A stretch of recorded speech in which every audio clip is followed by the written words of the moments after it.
Blog Talk Radio.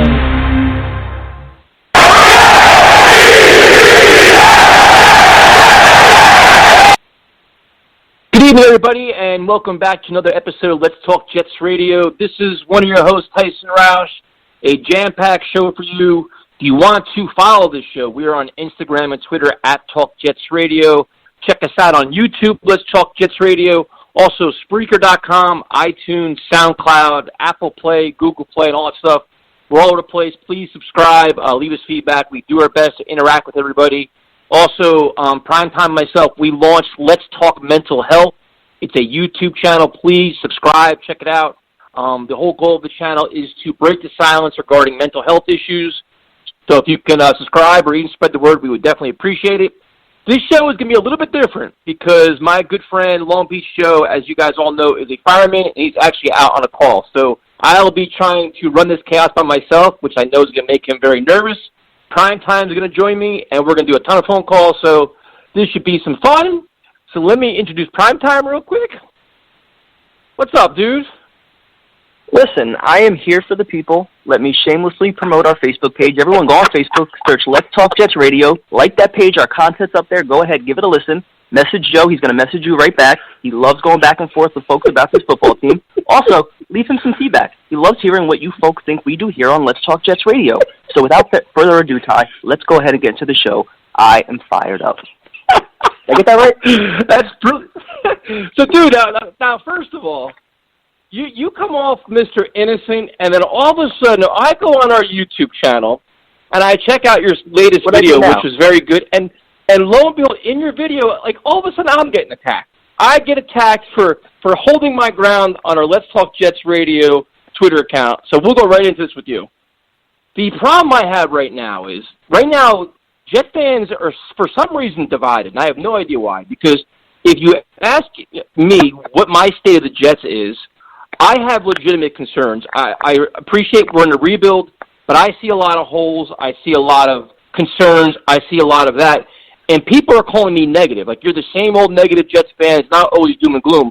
And for me, it's not being negative. It's just having my eyes wide open saying, listen, if you want to replace 4/5 or your entire offensive line, that's not ideal. If you want to replace 2/3 of your secondary, that's not ideal. If you need 2 receivers, 2 outside linebackers, I mean, we have a lot of legitimate holes here. So that's not being negative. That's saying, listen, these are the holes we have in our roster. Like, are these not facts? Yes, but the problem is that you're glossing over a bigger issue, which is the fact that this coaching staff has not proven that they can get more out of less. And that's the point that I keep kind of going to. In Adam Gase's 4 years as a head coach in the AFC East, where are the examples of him getting more out of players that are average or just okay? So that's why we're talking about needing 4 great offensive linemen in order to make this offense go, needing 2 top receivers to make it go. All this talent that we need, if you had a better coaching staff that could put players in position to succeed, maybe you only need 2 offensive linemen and a Kelvin Beachum and Jonathan Harrison can work at center and right tackle. Does that not make sense? That's fair. No, it's fair to a point. I get it. Yeah, I can see that. I think on defense we do that. I think Greg Williams proved that he can do that on defense. So maybe it's more on the offensive side of the ball. So I can still see that. But even at that, Kevin, if you look at it throughout the years, you don't win instantly when you have gross changes like 4 guys in your offensive line, because you had the built-in excuse of, listen, we saw it last year. The offensive line didn't play till week 1 as a unit, and it was a disaster. Whether they were good or otherwise. But I'm saying is, so now we want to do the same thing again this year. Everybody's like, cut everybody, replace the whole line. Okay. And if you expect to replace the entire line and have, like, instant results, that's not realistic. No, I completely agree, and that's why guys like Brian Winters are going to have to come back. You're going to have to bring at least 2, maybe even 3 guys back, which I think Jonathan Harrison, I think he proved his worth, and he's going to be affordable at center, unless a better option presents itself in the draft. And then you also have guys like Chuma Edoga, who I know there were reports a couple days ago that there are people in the organization that are still high on him potentially being a starter. So if you're going with an option like him and Beachum at right tackle, and you leave Brian Winters at right guard, then you're really only talking about replacing, left tackle and left guard, which is a little bit more realistic going into a season, I think. Yeah, but so then your overall view, say we go into this offseason with say $65 million in cap space, a number 11 pick in the draft. What are you optimistic? Are you cautiously optimistic? Are you feeling good about things? Like, what is your state? As just not being like an analyst, like doing the show. No. Just as a fan, how do you feel? I'm optimistic about the roster, and I think people are too down about the roster because of the fact that the coaching staff makes it look 10 times worse.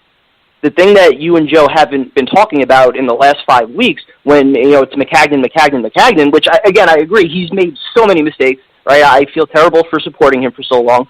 But the thing that you guys aren't talking about enough is that we went from Todd Bowles, who everyone said was a bad coach, who could not make in-game adjustments, could not manage the play clock. He couldn't do anything right. We go from him to Adam Gase and Dowell Loggins, which is even worse. So how do we expect players to show growth? How do we know what we have here? How do we know truly what a Jamal Adams or a Marcus May can be? How do we know what a Chris Herndon can be, or a Robbie Anderson, or a Jamison Crowder? Like, I even point to Jeremy Bates. Sam Darnold was pretty good his rookie year. He finished the last 4 weeks number 1 in QBR. That was without Le'Veon Bell, without Crowder, with a lot of the same guys on the offensive line. So why can't Adam Gase get more with some of the guys that we had here last year? Or even better, if Joe Douglas does his job this offseason, what excuses does he have for not doing it next year? We'll see. Now there's two parts to that. The first part of that is, I think that the selling point for Adam Gase is going to be like, now he has a full offseason he knows what he has with his team in theory. He knows what he has with Sam Darnold. He can fine-tune his offense. Him and Sam have familiarity. So there is some, I guess, consistency there where, to me, Adam Gase is out of excuses. Like, I don't want to hear any excuses this year at all. But the second part of this is the Joe Douglas factor. And this is kind of like, I'm trying to stay away from bashing Adam Gase because everybody gets tired of talking about him. So I'm like, okay, we'll ignore the big elephant in the room, which is him, and we'll go to Joe Douglas, which to me, Kevin, he has so much to prove. And the one thing that cracks me up about this is I know he's respect. I know his resume is good. I know he's completely revamped his front office. I know. I've heard about it for a year now. He still has to prove all this stuff. Because if you remember when they hired Mike Maccagnan, the executive of the year his first year, everybody talked about how the football guy making football decisions, excellent resume, helped the Houston Texans, personnel guy, all these great accolades, until he couldn't finalize a deal, until he was a king of should-haves and could-haves and almost, until he paid for the wrong players, until he directly. So to me, like, I don't understand why Joe Douglas is such a given, and that's my concern as well. It's like, listen, he's got to prove it. Like, this year, he gets credit for what? Like, Ryan Cleal was a disaster. He made some good moves, but it's not like he was, the king of success here. He has so much to prove, and there's so much pressure to do it. Like, say, for example, like, I agree with you. I think he should bring back Kelvin Beachum at left tackle. I know Joe doesn't agree with that. I think they should. And if you draft one, move Kelvin Beachum to the right. Do whatever. But, like, bring back this consistency. If he makes a mistake at center or left tackle, do you know the implications for the next 2 years, what happens to this team? No, I know. So, I mean, the whole Joe Douglas thing makes me concerned, where it's like, listen, like, I try to be positive, but he has a lot to prove. Gase has a lot to prove. And then the guys you bring in, we got to help all pan out. And the one thing is, over the last couple of years, and the funny thing about Jets fans is when the guys are signed, the day they're all signed, everybody praises it. Move ever. This is so wonderful. They're praising the moves before they're even happening. He's already getting praised for signing Conklin already. I don't know if you saw that. I saw the videos popping up on YouTube already. Jets are signing Conklin. It's a done deal. I mean, no. And then within 3 hours, he definitely won't come here, and then Joe Douglas gets ripped. I just think the Jets as an organization have so much to prove in so many areas, and as me, I just can't sit here with my pom-poms out saying, this is going to be a great offseason, everything's going to go as planned, we're going to be a playoff team because that's where we are right now. I'm not buying it because I'm in that, put up or shut up mode for everybody. Yeah. Including Sam. Like, the article about Sam Darnold, why I didn't like the principle behind it, saying, he better step the F up, which, fine, I get that. I mean, you also got to give him tools and protect him, but he's got to play much better this year, too. Like, everybody, there's so many facets of this team that have to be better in 2020, to go in and say, our roster is loaded and we have all these stars, to me is kind of crazy. I want to get back to Joe Douglas, but let me ask you something. Actually, no, let's start with Joe Douglas, because going based off of what most talent evaluators and scouts and everyone on ESPN, I think it was Todd McShay, he was raving about him. I want to believe. Yes, Yep. I kind of felt the same way about Mike McCagnon, and then, lo and behold, eventually all the results, they added up to a lot of nothing. But I do think there are some pieces here, like I keep saying, that, the coaching staff doesn't get anything out of. But if Joe Douglas does his job, and, if he's the talent evaluator that we think he could be, I think this team is set up to do some things next year. Okay, so in terms of that, what does he need to bring in? And if they just say Adam Gase is an average coach in that, little bit, whatever kind of coach, average, not bad, not good there. What does Joe Douglas have to give him to make this a winning team? An offensive line and a receiver or two. I don't think it has to be much more than that, or at least it shouldn't be, or else that you don't have the coach. Because, how many times are we supposed to do this the opposite way, where we're getting players that are needed to conform to a system? Don't good coaches make their system work for players? So that's why I keep going back and forth between, I want to be optimistic. I think there's enough talent here where the Jets should compete. I'm so sick of hearing, about Sam Darnold potentially not being the guy, and that's the point. It was kind of going through my mind a little bit before. That article had complete Gase spin written all over it, him already kind of planting the seeds. If Sam Darnold isn't the franchise quarterback this year, well, that's going to be the guy that I point the finger at next. And then maybe, Gase is drafting a quarterback in his third year, and we're replacing Sam, which would be terrible. Because I do think Sam is a top 10 quarterback, if not even better than that. I think he has the ability. We just haven't put the right pieces around him or the right mind to get him there. Yeah, see, I think the article about Sam, to me, it's like the fans that are criticizing Sam Darnold and questioning his ability are just out of their minds. I mean, the kid has all the talent in the world. He has some things he has to improve in terms of making better decisions, not taking sacks, not throwing the ball up in the air when he's getting smacked in the face, all those other things, game management. But he's only 22, 23 years old. He's super, super young. So for me, he's not part of the problem. He's part of the solution. Now it's about maximizing his potential and getting the most out of him. And so now if you say, listen, if we protect him and give him a receiver, which I think is going to be a challenge if we don't bring Robbie back, I think we're going to have some challenges, then it's like, okay, what is Adam Gase's responsibility? He has to maximize Sam. He has to maximize Le'Veon Bell. He's got to do a lot. And it's like, can you do all that this offseason? Can you bring in the pieces that you want to revamp the offensive line? Cool. You want to get the receiver? Cool. Can Adam Gase put it all together and lead this team to a 9-7 record or a 10-6 record? Again, I don't have any confidence in Adam Gase to do that. I have confidence, though, that Joe Douglas can get those pieces, where at the end of the season we're probably going to be talking about firing Gase because we had another 7-9, 8-8 year, but we'll at least have the pieces in place on offense that might be able to entice the right head coach to come here. I mean, but there's going to be, the problem I have with that is I think he's coming back next year, dude, because you know why? You already have built-in excuses already. Because now you're revamping your offensive line, you're bringing in all new playmakers. You could see if those things happen, how does he have excuses then, though? If we draft 2 receivers in the first 3 rounds and they're good receivers, right? Let's say we take one at 11 because some of the offensive linemen are gone, or even let's say we go offensive line at pick 11 and we sign a Conklin, and then we draft 2 receivers in the second round and the third round. I mean, that should shore up the offensive line and give Sam his weapons. So what excuse would Gase have for not getting more out of that? And then how would he be able to come back after that if they don't win more than 9 games?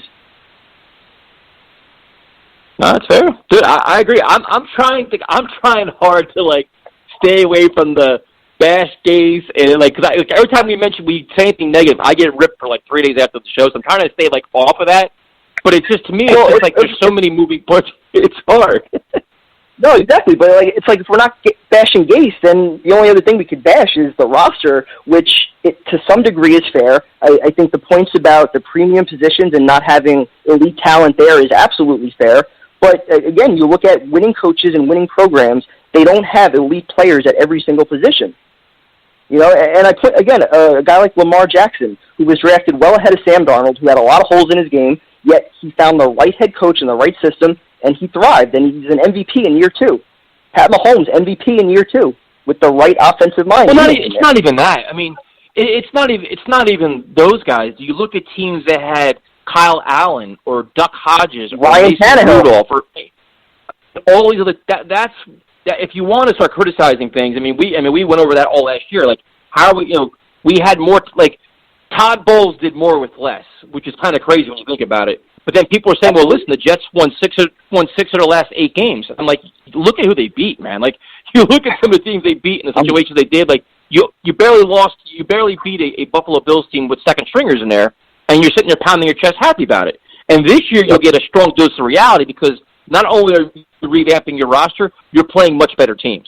So you're not going to have the wiggle room, you know, kind of smoke and mirrors on defense. You actually got to play defense.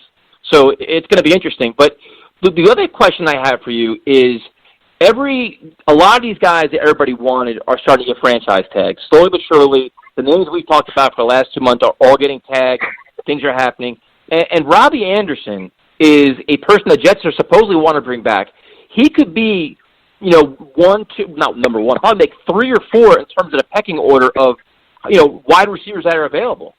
Knowing that, can you see I think the Jets are going to make him a big offer, dude. I get this feeling that they realize what the market is, even though it's a good wide receiver class in the draft. They're going to say, listen, you know, we have a top 5 free agent on our own roster. Let's make a play to keep him. Can you see that happening? I could see a more realistic scenario of them maybe putting the franchise tag on him and trying to get some value back as opposed to actually giving him that long-term contract. I think it just makes so much more sense for the Jets to focus on drafting 2 receivers regardless, you know, considering how deep this class is, instead of paying a guy that, you know, hasn't put up a 1,000-yard career in his season, regardless of the fact that you might think he has the ability to do so. He hasn't done it yet. So you're paying based off of what you think he could do, not what he's actually done, when there might be options in the draft that are 10 times cheaper that can do exactly what he does. That's kind of risky, though, if you do that. What would be the compensation you'd expect back for that if you tag him?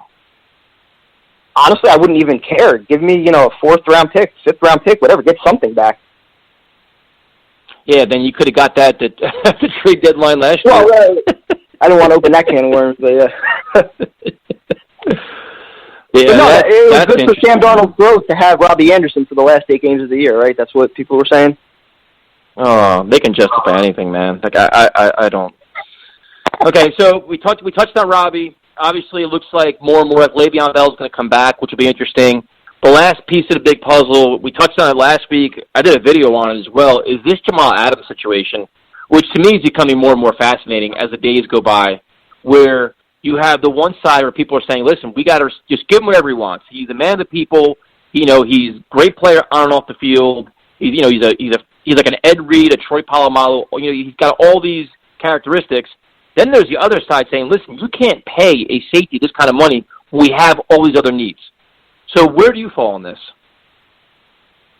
I fall on the side that says a safety can be just as impactful on the field as any other position. You look at guys like Polamalu, Ed Reed, they anchored defenses, and, you know, they weren't the premium position, but they were impact players. So I think Jamal Adams, he can fall in that same boat. I'm intrigued by the idea of, you know, trading him and getting a first-round pick and a 2nd or 3rd, whatever, back.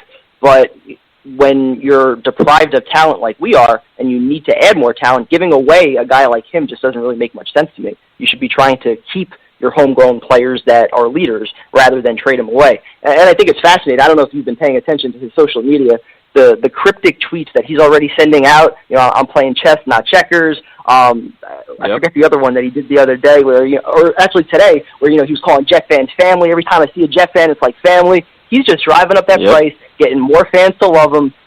These negotiations are not going to go as easy as I think a lot of people think they're going to be. Dude, I keep saying it. This reminds me so much of Revis. It reminds me so much. He was a fan favorite. Everybody loved him. The Jets praised him. Everybody praised him until the contract demands came. And the Jets didn't have to pay him. The Jets don't have to pay Jamal. And that's the whole sticking point here. See, and the only caveat is that the salary cap is going to go up exponentially the next couple of years. You're going to have the cap space for him. You don't really have any players other than Sam Darnold. You have to re-sign, maybe Marcus May. mean, there's not really you can afford to do it. It's just a matter of what are his demands? Are they completely ludicrous? And how he does it. But you're right, he's playing the game right. I mean, I have the same feeling, man. I have a feeling he's going to come back and say, listen, I want to be, $17, $18 million a year. The Jets are going to say no.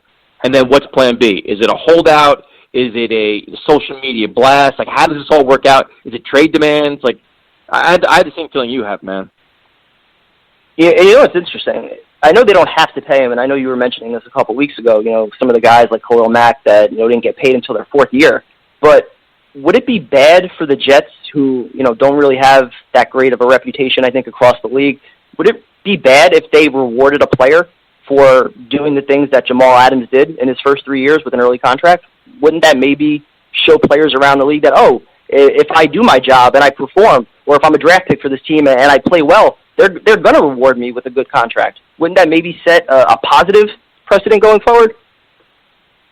It definitely would, but then you also have Jordan Jenkins and Robbie Anderson, the other guys. You'd be taking care of all these guys then, wouldn't you? I mean, Jordan Jenkins got better every year. I think they have to sign Jordan Jenkins. I mean, unless his contract demands are ridiculous, I think he's a guy you definitely have to bring back. Robbie Anderson, though, I think is a little bit different because in his time here, where has he really performed as a number one wide receiver? I think it was Jay last week or 2 weeks ago that was mentioning the 9 games or whatever it was after the deadline that he completely disappeared. And, he had those 3 games where he kind of inflated his stats a little bit. So, I love Robbie Anderson, and I think with the right coaching, he could, be a high-end number 2 and put up better numbers, but he still hasn't done that here. So, you'd be paying him based off what you think he could do and not what he's actually consistently done on the field. No, I mean, with Jamal Adams, you have a fair point. I mean, listen, he is an all-pro, 2-time Pro Bowler, all these things. He's, arguably one of the best young players in football. If you want to take care of one of your own, that's fine. You set the precedent there. I have no problem doing it. It could be Joe Douglas' statement. If you read the articles about Joe Douglas, he believes strongly about keeping his own and a certain type of player. Jamal checks all the boxes. Listen, I have no problem with it. But, the Jets, I mean, he'll be your biggest recruiting tool. You face your franchise. Your franchise quarterback isn't that emotional rah-rah guy, so Jamal's your player. So I could see it both ways, man. But I also see if he becomes an ugly stalemate where it's a holdout and a complete distraction. I could also see Adam Gase saying, you know what, trade him. I could see that as well. I could see both. Like, the negotiations are going to be really interesting, man. Either the Jets just say, you know what, here's a blank check and we're done with the situation. If they play hardball, which they seem to have played hardball with Quincy and Osemele and every guy that gets hurt. You know what I mean? Mm-hmm. Like, it depends on how they handle it, I guess. And again, I think it's dangerous because, Jamal Adams was the one guy in the offseason last year that did have a positive impact on free agents. Le'Veon Bell and C.J. Mosley, both of those guys were vocal in the fact that Adams was recruiting them and a big part of why they came here. So, if you're going to piss off the one guy that, is kind of respected around the league, I don't know if that's the best way to go about doing business. No, it's true. It's just there's a lot of fascinating things that are all going to come out with this. It's negotiations. And this is Joe Douglas's first time to run the show and make these crucial decisions. I mean, it's this one's going to be really, really interesting. I just get the Revis flashbacks. And I guess the last topic I have for you is all of a sudden now when players are becoming available, like the Jaguars, they're going to tag their pass rusher. Scherf's getting tagged. The guy from the Ravens getting tagged, Juden. Are there any players that you would consider trading for? Like any of these guys that you say, you know what, we must have them. Let's go. Let's get that pass rusher now. The Broncos made a trade today for Bouye. I mean, is there any guys you'd make a trade for, or do you want to keep your draft picks and say, listen, either we sign them or we draft them? Yeah, I mean, I would probably lean towards just keeping all my picks. If anything, I think I would be looking to try and acquire more picks in this draft rather than giving up picks to get guys that are already being paid and making money. If we're talking about Douglas being the GM that we want him to be and that we think he could be, he should be able to draft the positions that we need and things that we've been lacking. So I would try and avoid that at all costs. Now, if you can find value, if there's somebody available, for only a 4th or 5th round pick that you think, is an immediate starter in the secondary or something like that, then that would be a different story. But I think you have to kind of weigh your options in free agency and kind of see who, shakes loose after that initial wave and then, see if that maybe is more value as opposed to trading away picks. So who's your number one free agent that you want? I think it's got to be Conklin just because of, how flexible they would be on draft night, already having at least one, solidified spot on the offensive line. Because then you're talking about, all right, maybe, a Becton or an Andrew Thomas falls to the Jets at 11, and now you've got two studs on the offensive line that you could build around. Maybe, the top three offensive linemen are gone, and you don't really like, whoever you have as number 4, whether it's, Jedrick Wills or somebody like that, or Tristan Wirfs, then you could take wide receiver and get the number 1 wideout that you've been lacking, and then maybe focus on the offensive line in rounds 2 and rounds 3. Yeah, it's interesting. I can see the same thing. I think the competition for these guys is going to be insane. I think the money is going to be just wild. And then the interesting thing is where you see, a lot of guys are saying, listen, Joe Douglas isn't known to overspend for free agents. He kind of sticks to his budget. He kind of has parameters for each player. If it gets over that, he likes to strike his fire in the middle, like in the middle tier free agents. Like, he doesn't chase the big names. He likes to go for like the lesser guys and build that way, which is great in theory if you can do it. But I think this team, you really can't take. I mean, you can take chances, but it's interesting. And that's why I'm not buying any of the rumors.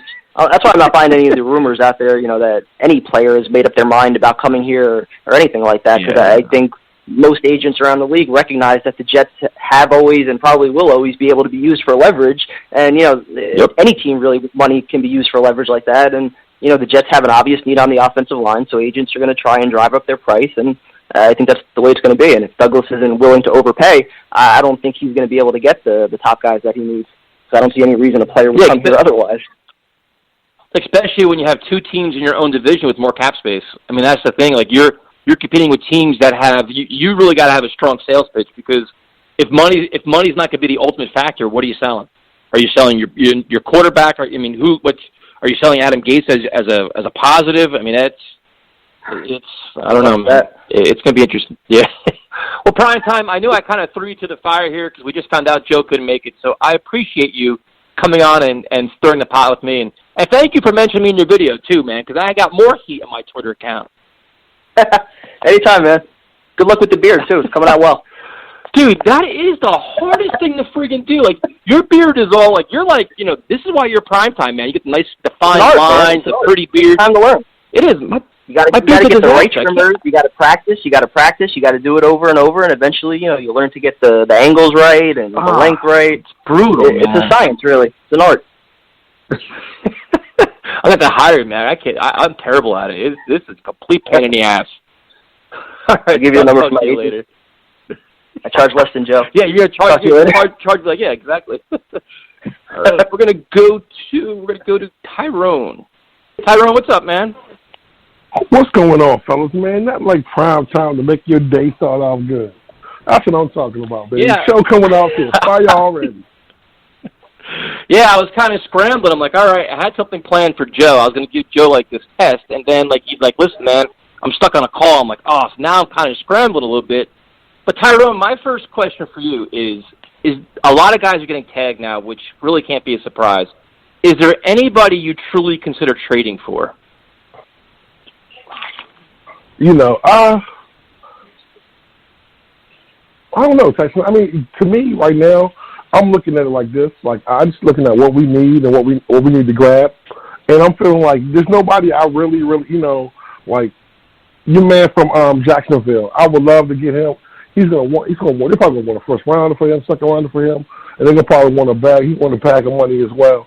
So I don't know, man. And then I wanted Bouye, to be honest with you. I would have liked for us to got him. I still think he's a quality cornerback that can really help us out. You know what I'm saying? Or maybe even trade for old boy from Denver, Harris, the cornerback from there. You know what I'm saying? Just trying to find that kind of niche before we go into free agency and also into the draft. But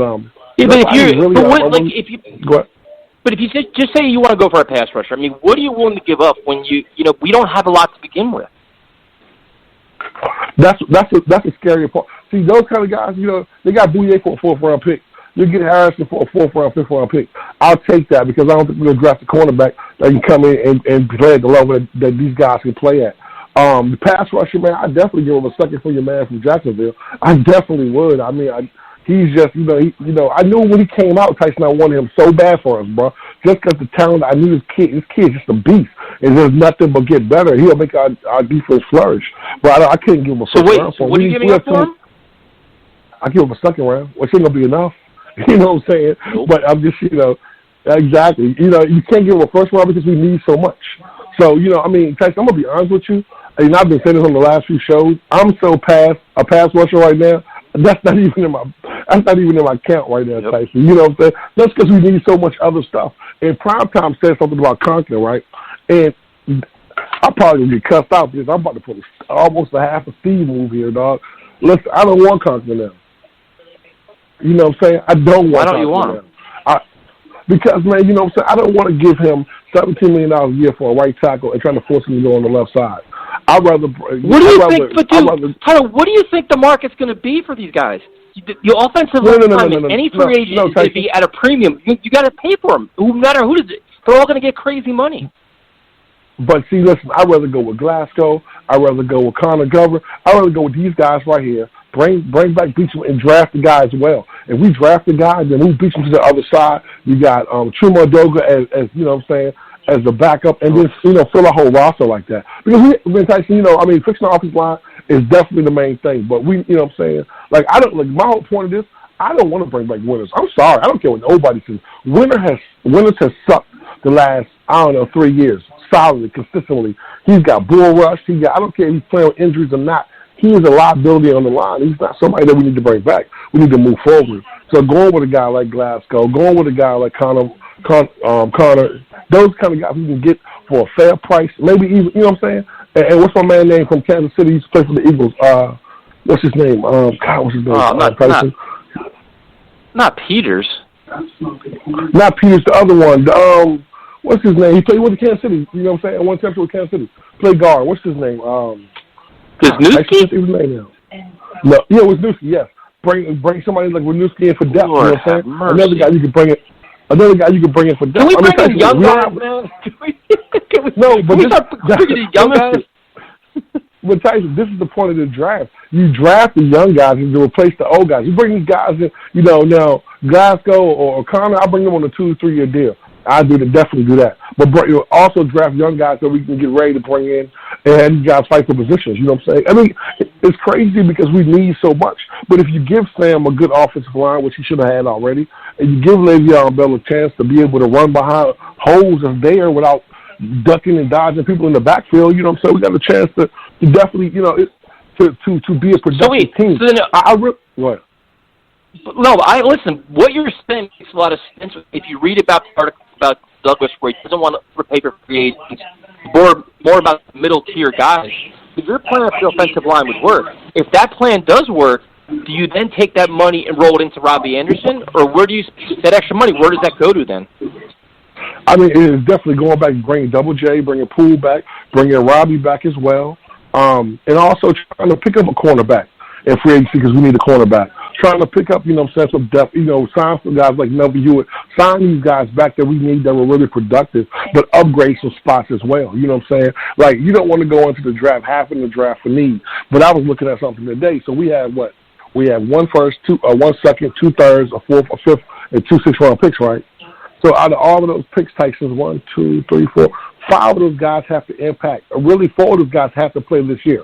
So our 1st, 2nd, and 2 thirds have to be impactful this year. So if Joe Douglas could get 3 to 4 players out that draft, I call it success. They can come in and produce and make a difference this year right here. That's how bad our roster is, you know what I'm saying? So, if you find a GM like that can find somebody in the 5th or 6th round that can come in and contribute, that's always a plus. But, we have in the draft. I don't want to draft for needs. You know what I'm saying? We have to draft for needs, but at the same time, you don't want to have to go into the draft having to find a left tackle, having to find a guard, having to find a center, because then everybody else who knows who we want will jump ahead of us, or the price is going to go up. You know what I'm saying? I like to see Joe Douglas move back and still get the guard that we want. I want the kid from Alabama. The kid from Georgia. I love to have him. Then, you know what I'm saying, maybe get another second, maybe move back in the 1st round. You know what I'm saying? Or maybe Baltimore jump ahead of Tennessee. Maybe grab you a tackle there. You know what I'm saying? Let's solidify this line, man. Let's go ahead and do this, the Brickenshaw Ferguson Nick Mango move, and let's build this the right way. So I actually have faith in Joe Douglas, man. Not to a point. He hasn't done nothing, but I just think the fact that he wants to build a line and wants to build this thing from the bottom up, I think it's the right way to do it. And bring somebody like Robbie back. So do you agree with Kevin though? If he revamps the offensive line, can this team compete in 2020, be a playoff team? I mean, I think it would be a possibility. I think that having the funny thing about it is we're not as bad as everyone seems to be.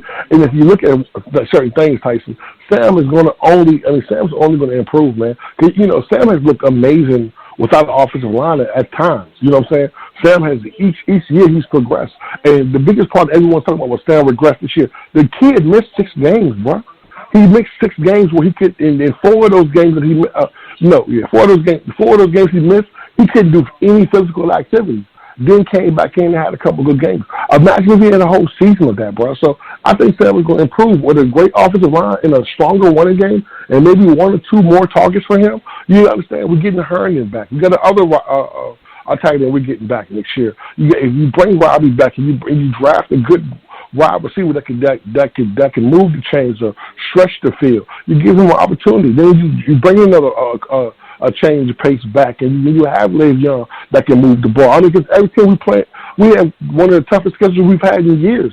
And to me, I think we played our competition. That's one thing I think that we've been doing for a while. We play well against good teams at times. It's just that, we just get outmanned, you know what I'm saying? It's a war of attrition, and that's the thing that, we don't have. We don't have those guys that can lean on a guy like Le'Veon Bell, giving them 10 or 15 carries in the fourth quarter to grind the game out. You know what I'm saying? Defensively, I think that we have a great defensive line. I think that we got great safeties, and I think we're mostly coming back. We'll have some decent linebackers. We haven't had a pass rusher. That's a problem. We need to solidify our corners. You know what I'm saying? Because I think that we can play good defense and then be able to let Sam grow. Because I think if Sam has a line, Tyson, could you imagine what he could do? And listen, and I'm not trying to be funny. It's not a knock on anybody. But Sam has done this with the worst offensive line in the year last year. He had Crowder and he had Robbie. And Crowder had 82 catches with that sorry offensive line we had. You know what I'm saying? So I think that you definitely, I don't know about playoffs, but I think they definitely be close. Definitely think they'd be close. I mean, if they add the 17th game, we would have made the playoffs this year. You know what I'm saying? We didn't deserve playoffs? It. But, what are you talking about? Playoffs? You kidding me? Playoffs? Yeah. Tyrone, good Tyson, stuff as always, man. Thanks for calling. I appreciate it. I got one question for you, Tyson. So what would you like to see the Jets do for free agency? What would be your plan if Tyson was the GM? What would you do for free agency? I'm all about offense, dude. Offense. I want receivers. I want offensive linemen. I want a back quarterback. I want everything offense. And I want to bring back Brian Poole. I want to bring back Jordan Jenkins. I'm offense, man. Like I don't have a problem giving Robbie Anderson money. I don't. I'd bring in somebody else too. I'd bring in 2 receivers. I don't care. Like I'm tired of having an offense that's so antiquated with excuses. Like bring in playmakers everywhere and let Sam flourish. If we get to score 24 points a game to win it, let's score 24 points a game to win it. I don't care. We just need playmakers, man. That's the new age NFL. That's what we need. Absolutely. I want to say one more thing before you let me go, Tyson. Yeah, you and Primetime's videos have been amazing. I'm saying they've been really, really good, man. Like, I'm just hands down, they've been really good, man. They've been on point. So appreciate them, man. Keep doing them, all right? Oh, of course. Thanks for calling, man. Appreciate it. All right, brother. Have a good one. No. I'll give you a chance. Hold on.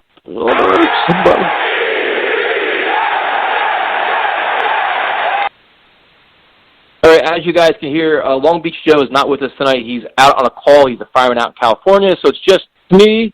I don't know if that's good or bad or otherwise, but I'm kind of trying to wing this one because I had all kinds of notes for Joe, and now I'm kind of doing a curveball here. And Primetime has me all fired up. It tagged me on his video. So go to our YouTube channel. Now we're going to go to Sean in Cleveland. Sean, what's up, man? Hey, what's going on, man? How you doing? I'm doing pretty good, man. My first question for you is this. There's a lot of guys getting tagged now, franchise tag. Is there anybody you're willing to trade for, or do you want to keep our picks and then just sign guys that are free agents? No, there's absolutely nobody that I want to sign. You have to.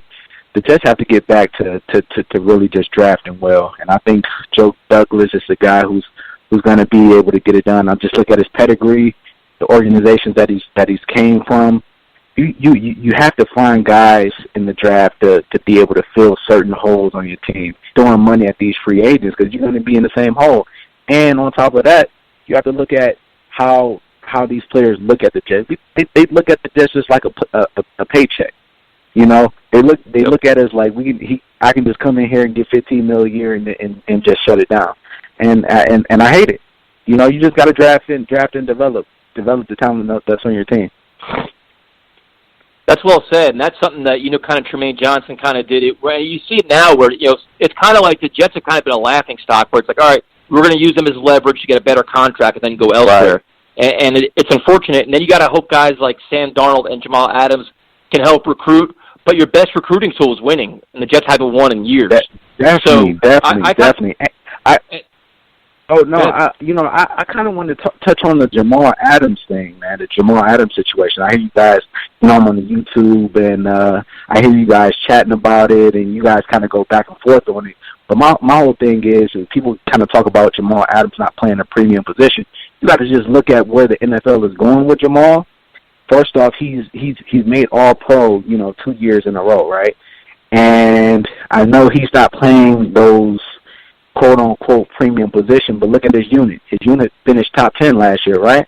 He's a leader on the team. He's the heart and soul. And you got to look at where the league is going with these scrambling quarterbacks, and look who's in your division.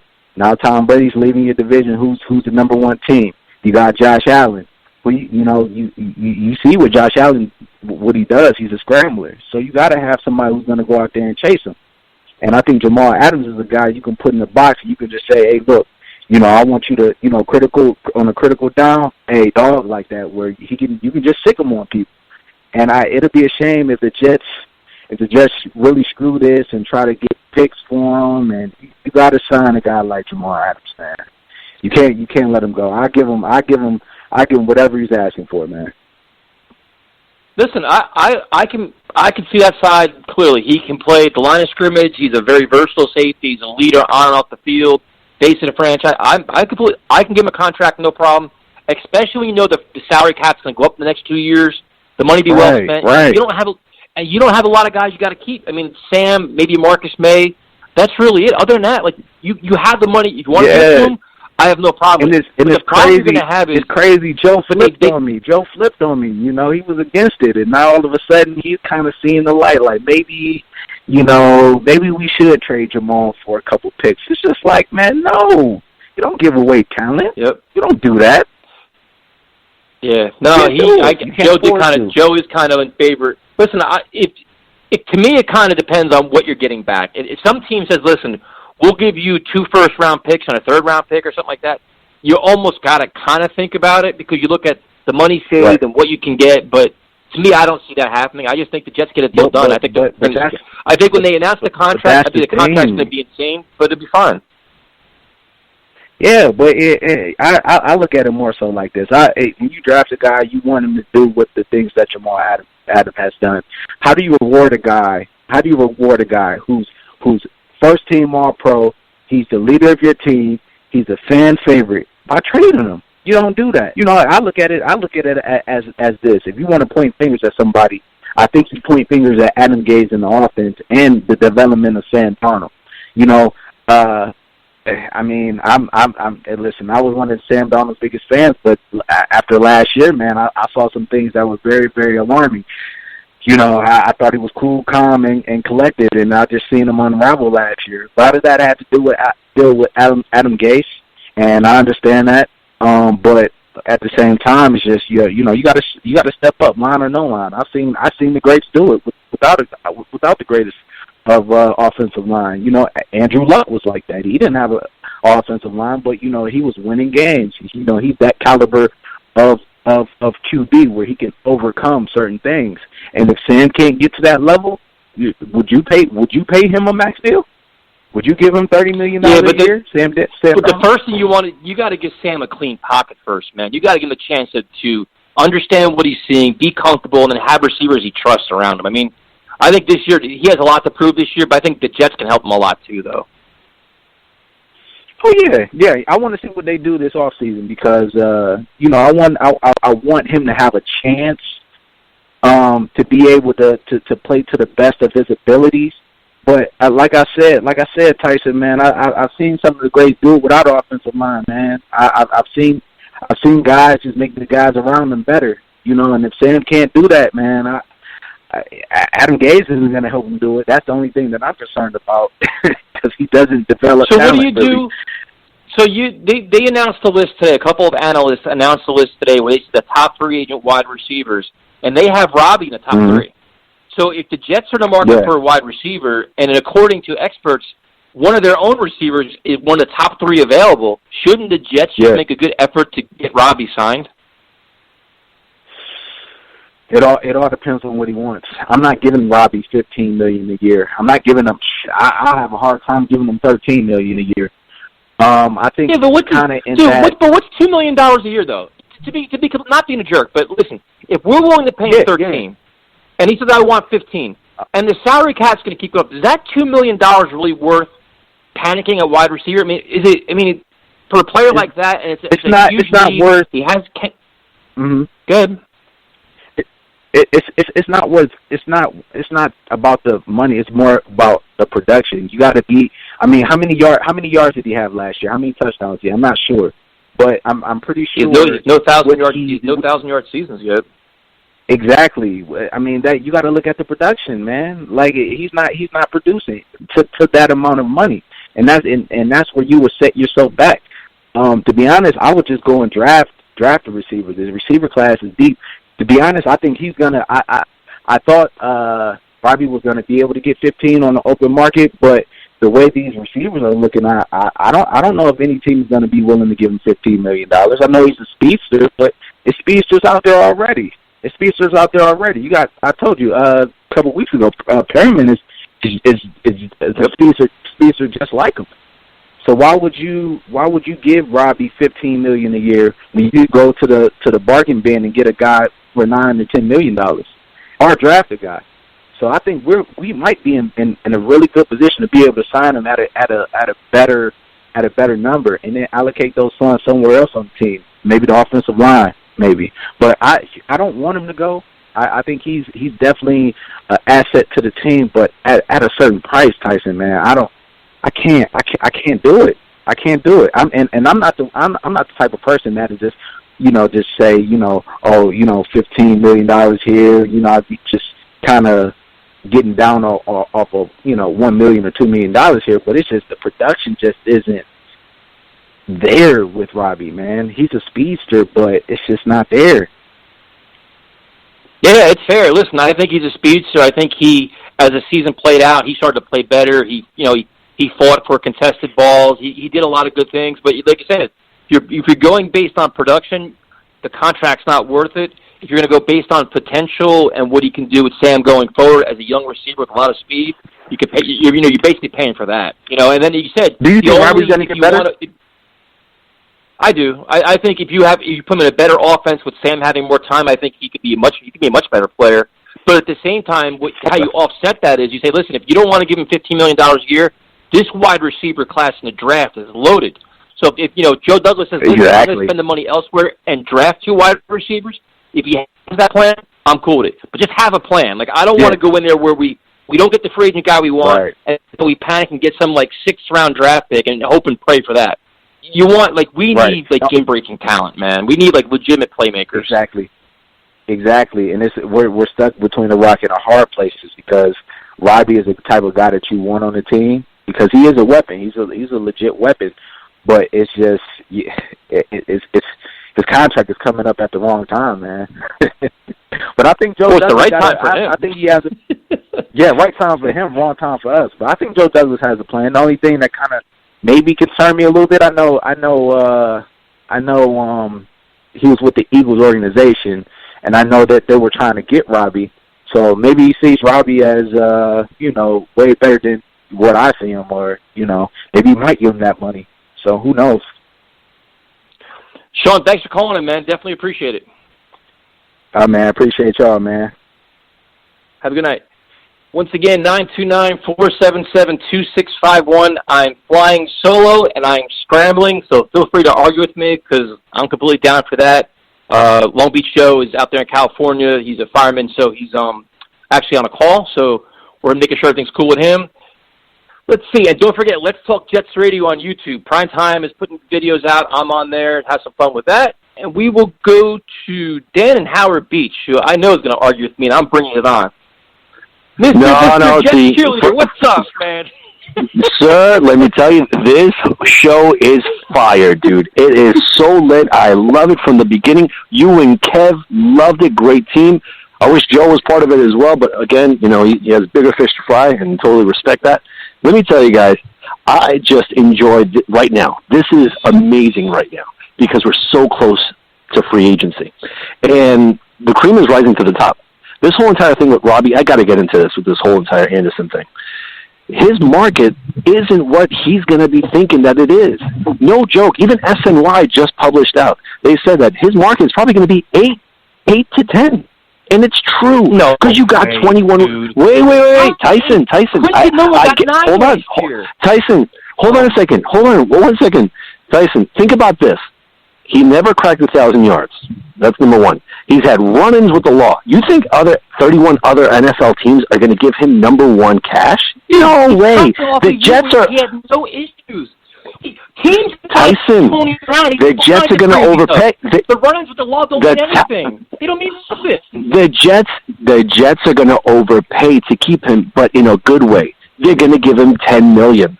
That's the overpayment. And if another team comes around and says, you know what, we'll give you 11, the Jets will match. They'll go at 11. They want the continuity.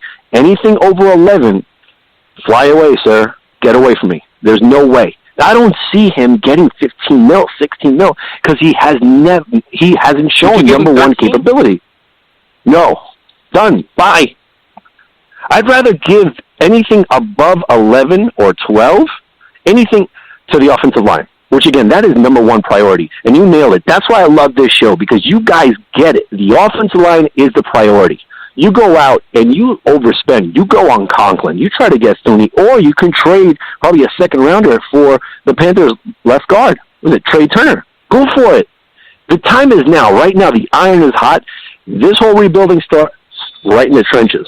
You go and you build and you solidify that wall for Sam, and it starts right now. And this is where Joe's going to earn his bread and butter right now. This is it. Oh, man, I can't wait, dude. I am finally, all that stuff is going to be out of the way. Now, the offensive line, Sean just had a good call about talking about, we're not going to chase the Thuneys or Conklins, or maybe just not get them based on the price tag and where they go. Are you into, the middle-tier offensive linemen and then supplementing that with draft picks? Yeah, I'm cool with Glass Glow. Of course, I'm cool with that. But, if you can solidify the bookends, you got the rooks. You got Conklin on one side. That's who I would overpay for. You got a right tackle. How many times did our right tackles get burnt? Doga got burnt. Shell got burnt. The right side, the right tackle was a big problem this season. Beecham held his own when he was in there. He did. I wouldn't mind signing him to whatever it needs to be to at least to keep him as a backup or whatnot. Obviously, he's not going to get starter left tackle money. He's always injured, poor guy. I feel for him. Get him. I mean, I can get an Andrew Thomas. I bring back Beecham too, though. Yeah, I bring back. But what do you? I know. So you bring back. So if you bring back Beecham, you bring back Alex Lewis. You bring back Jonathan Harris. Oh, my God. I love Alex Lewis. That's one of those that you got to re-sign. He's a dog, man. He's just an animal. He's a mauler. That's the type of ammunition that you need up front in front of Sam. Of course, Harrison I would definitely bring back because he's been pretty stellar, man. I mean, as a backup, because you got to get a McGovern or see if you can get a Hennessy either in the second round or, again, if you trade the second rounder for Trey Turner, you have 2 third-rounders. Again, the main principle of this whole entire offseason is to solidify the offensive line. If you can trade those 2 third-rounders, move back up and get Hennessy, unless you can drop to the third, that would be great. And then we have Adams. Definitely. No, assume that we address the offensive line. You bring back Beecham, you bring back Lewis, Harrison. Just assume we sign 2 free agents, whoever they are. if the Jets have a competent offensive line, say a little bit above average offensive line, can they compete for the AFC East in 2020? Offense, yes, absolutely. You know why? I want to tell you, because when you have a quarterback like Sam Darnold that he definitely developed the right way, even with a garbage-ass offensive line, imagine what he can do with a good offensive line. He's the type of player, him, Le'Veon Bell, especially if you can bring back a couple of other guys and whatnot, and just like Tyrone said, Jamison had, 82 catches and whatnot. Again, with a trash offensive line, you can compete. Definitely. A guy like Sam Darnold can mask a trash head coach like Gase. We're all on board. Gase has to completely turn our heads around and say, you know what?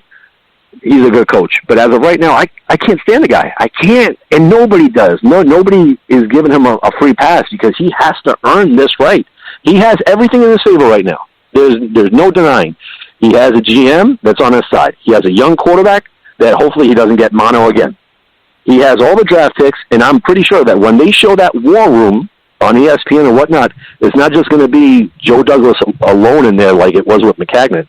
You're going to see Gase in there talking. Well, I mean, I think we all know now.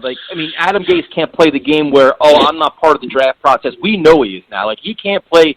To me, this is a year of no excuses for him. Like, he's got no excuses, nowhere to hide. And one of the things that's starting to bother me is I don't like the fact that people are trying to pick on Sam. Like, listen, the kid is super young. He's been through a lot in his NFL career already, which is ridiculous. To start, bashing him or things like that, where it's like, listen, give this kid a good offensive line, give him competent play calling, give him, very good playmakers around him, and then see what happens. I mean, he's got to do better with the ball handling. The turnovers been bad. Taking some sacks was unfortunate.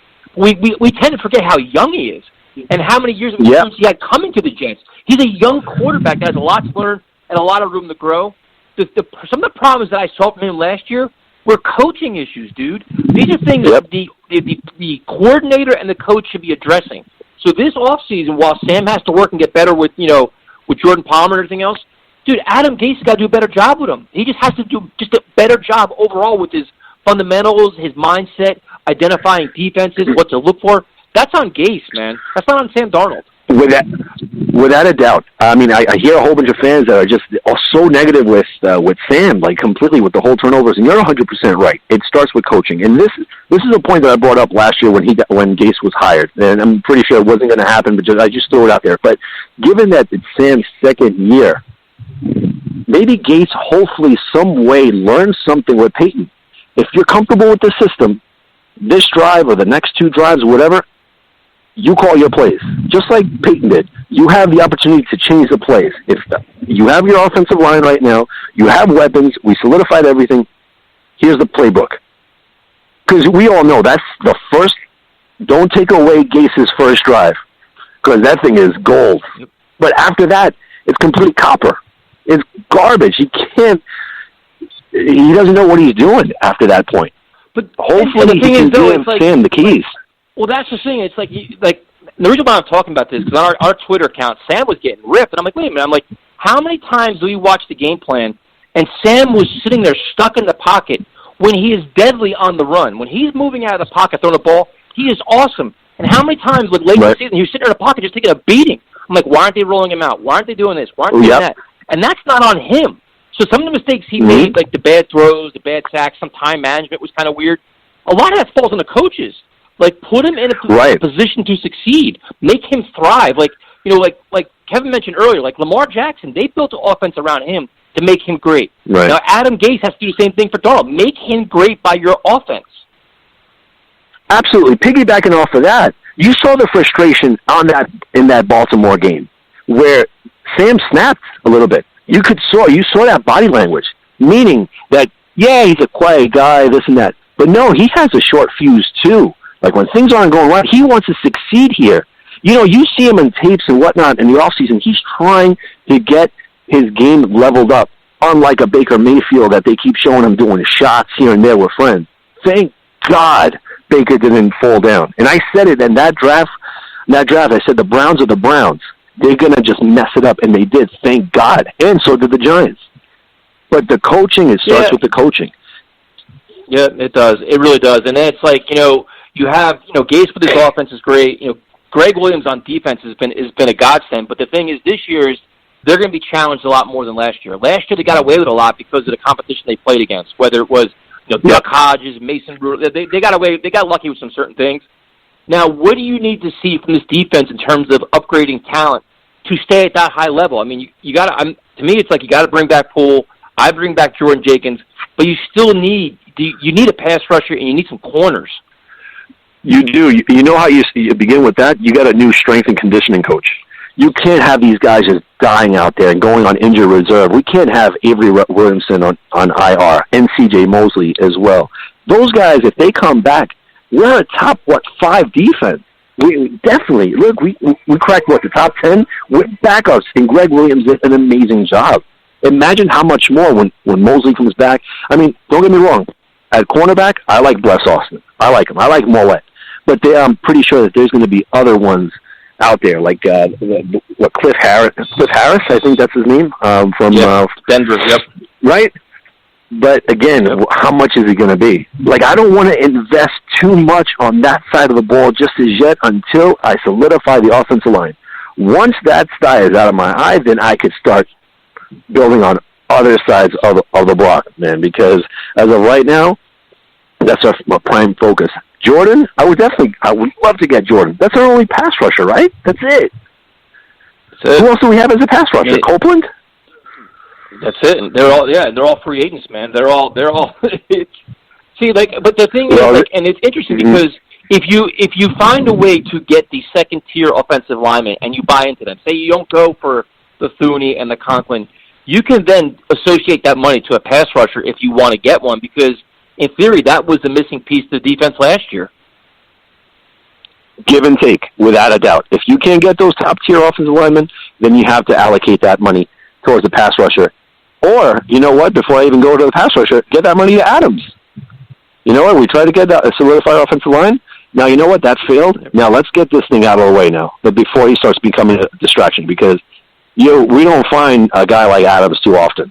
That guy's a leader, man. That guy is the one that, I don't know if you hear him and you see him on Twitter, he ups the Jets.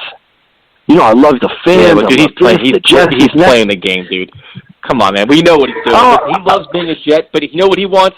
He wants everybody to be on his side. When he makes his crazy demand for a contract, the Jets have to give it to him. Hey, listen, I'm the man of people. Everybody wants me. Everybody loves me. I love you. Now pay me. It's all good. Listen, dude, I love Jamal, but we know what he's doing, dude. He's playing this perfectly. Right, yeah.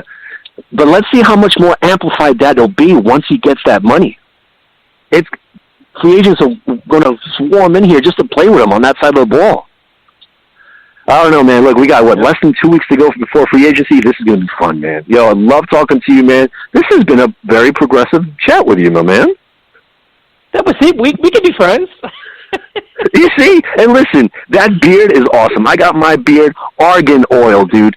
Argan oil is one of the best products you could ever place in that beard, and it'll come out, oh, man, this is Sparta kind of beard. It's so friggin' difficult, dude. I'm just like, I never thought it'd be this hard. It's crazy.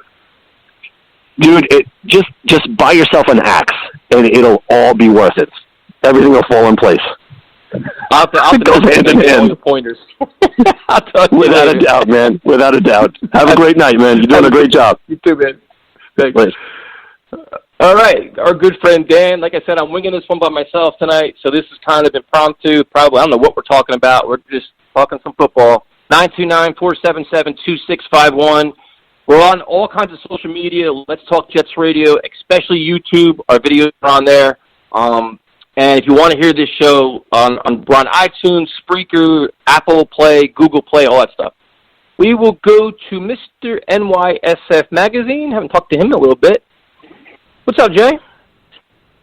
I got to see this beard, man. As soon as I'm done here, I got to go on YouTube and check this beard out. I got to see what you got going on, man, because a beard can be an interesting thing, man. It can either make you look like a real man, or if that thing doesn't grow in right, man, it's like I seen some patchy beards out there. Man. I seen Prime Time with a beard, man. I gotta see what you look like with a beard. Yeah, it's been a challenge, man. It's been a learning experience. My first time I went through I grew it really long and I didn't show nobody. And then I did my first shaving, I had all kinds of patches and I I plugged the thing in wrong, and it was a friggin' nightmare. So now it's like my version 3 of this, and now it's a real pain in the ass. But Jay, we have a team that's a couple weeks away from all this free agency nonsense. A lot of hot takes all over the place. But are there any guys that are going to be franchised that you would try to trade for, or is that just kind of like hot take central where it's not realistic? No, because the Jets are not, just like I've been saying all along, Jets are not in position to pay that kind of money to a guy, and especially not if you're going to give up draft assets. You need both. You need the money and the assets. So, I'd be quicker to sell somebody and pick up more draft picks at this point than to buy somebody and give draft picks away. I mean, as nice as it would be to have a guy, an edge rusher, you call up the Jaguars or whatever, be good to have him, but, to give up, $19 million plus, what's it going to take? A couple draft picks, a draft pick, a third rounder? You're going to do that trade? I don't think I am. It's a lot of money, and, God, it's just such a shame. I mean, you have to, like, we talk about this every week when I call in, but my opinion is you're not ready to pay that kind of money to a guy. You have to build this roster first. You have to build, like, depth, and you have to, you have to draft young guys that are on rookie deals and have them contributing, and then you can go out and spend that $19 million, $18 million on that key guy. That's why I didn't believe Conklin was headed here. I think that was all, just a ruse in the media that was just basically set up as negotiating in public. I mean, that's what these guys are doing right now. So anybody that reads any of those reports without any kind of signed deal, and there can't be a sign. I know there could be handshake deals and behind the scenes, pandering and all that stuff, but as we saw with Anthony Barr last year, even when free agency, when the legal tampering period starts, it's not a deal until it's a signed deal. So, give me a break. I can't read that stuff, because anybody that puts that crap out there and says, one team has been told by sources that the Jets are getting Conklin. Well, yeah, wake me up when it actually happens. And on top of that, I mean, I think that it would be nice if you could figure out a way to get Conklin and get a guy like that. I mean, at his age and I can obviously play, but it's going to be a hard thing to do to work in those kind of, you're going to have $70 million and you got to spread that money around. You have so many damn holes. That's why, Primetime was saying that he thinks the Jets could be in position to do some things, and Tyrone was saying that, that the Jets, with a couple things breaking their way, could have been a playoff team this year. Everyone, we got that off-season optimism in play, but this roster's barren. There's you're going to have to sign 20, half the team.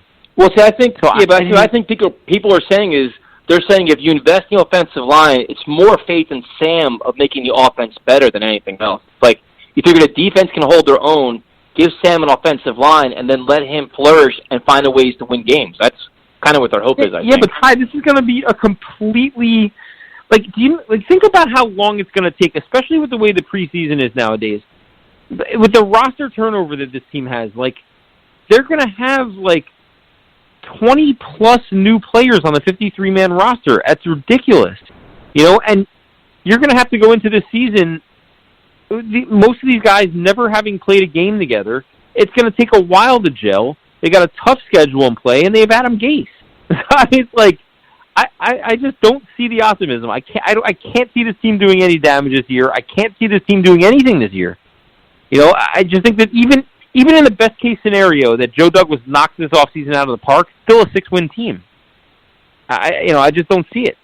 So that's why I hate to be Debbie Downer, man, but I have no faith in this team with Adam Gase leading it, with as many holes as we have, and the amount of work that Joe Douglas has to do this offseason. And one or two guys, how much of a difference is that going to make? I'm curious to see what his approach is. If he can get, if he gets those mid-tier guys, and Sam can step up, it'll be interesting. But then it's your defense is facing much better talent this year where, everybody's very high on Bless Austin and Arthur Millette and all these guys, but now you're facing much better offenses with much better receivers. Can they step up? It's there's a chance where the offense could get better and the defense get worse. And then how does that play out? I think it's not just that, Ty, but there's Bless some Austin was opportunities, but it's going to be interesting.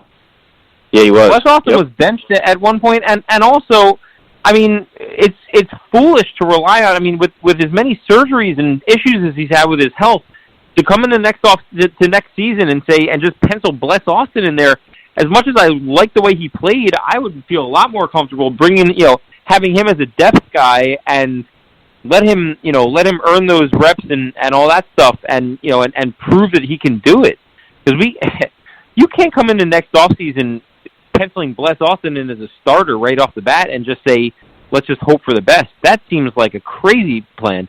Like, if you have this team, is, in my opinion, instead of signing one guy for $20 million, whether that's Amari Cooper or Robbie Anderson or $15 million, or Conklin at whatever $20 million, or whatever that's going to take, or any of those guys, to me, I think that this offseason is going to be about, instead of getting that $120 million guy, getting 4 or $5 million guys that can play, that can fill in the roster and be a part of a winning team, and then draft players and hope they turn into your stars and build that way. Because how many teams build through free agency? It just doesn't happen.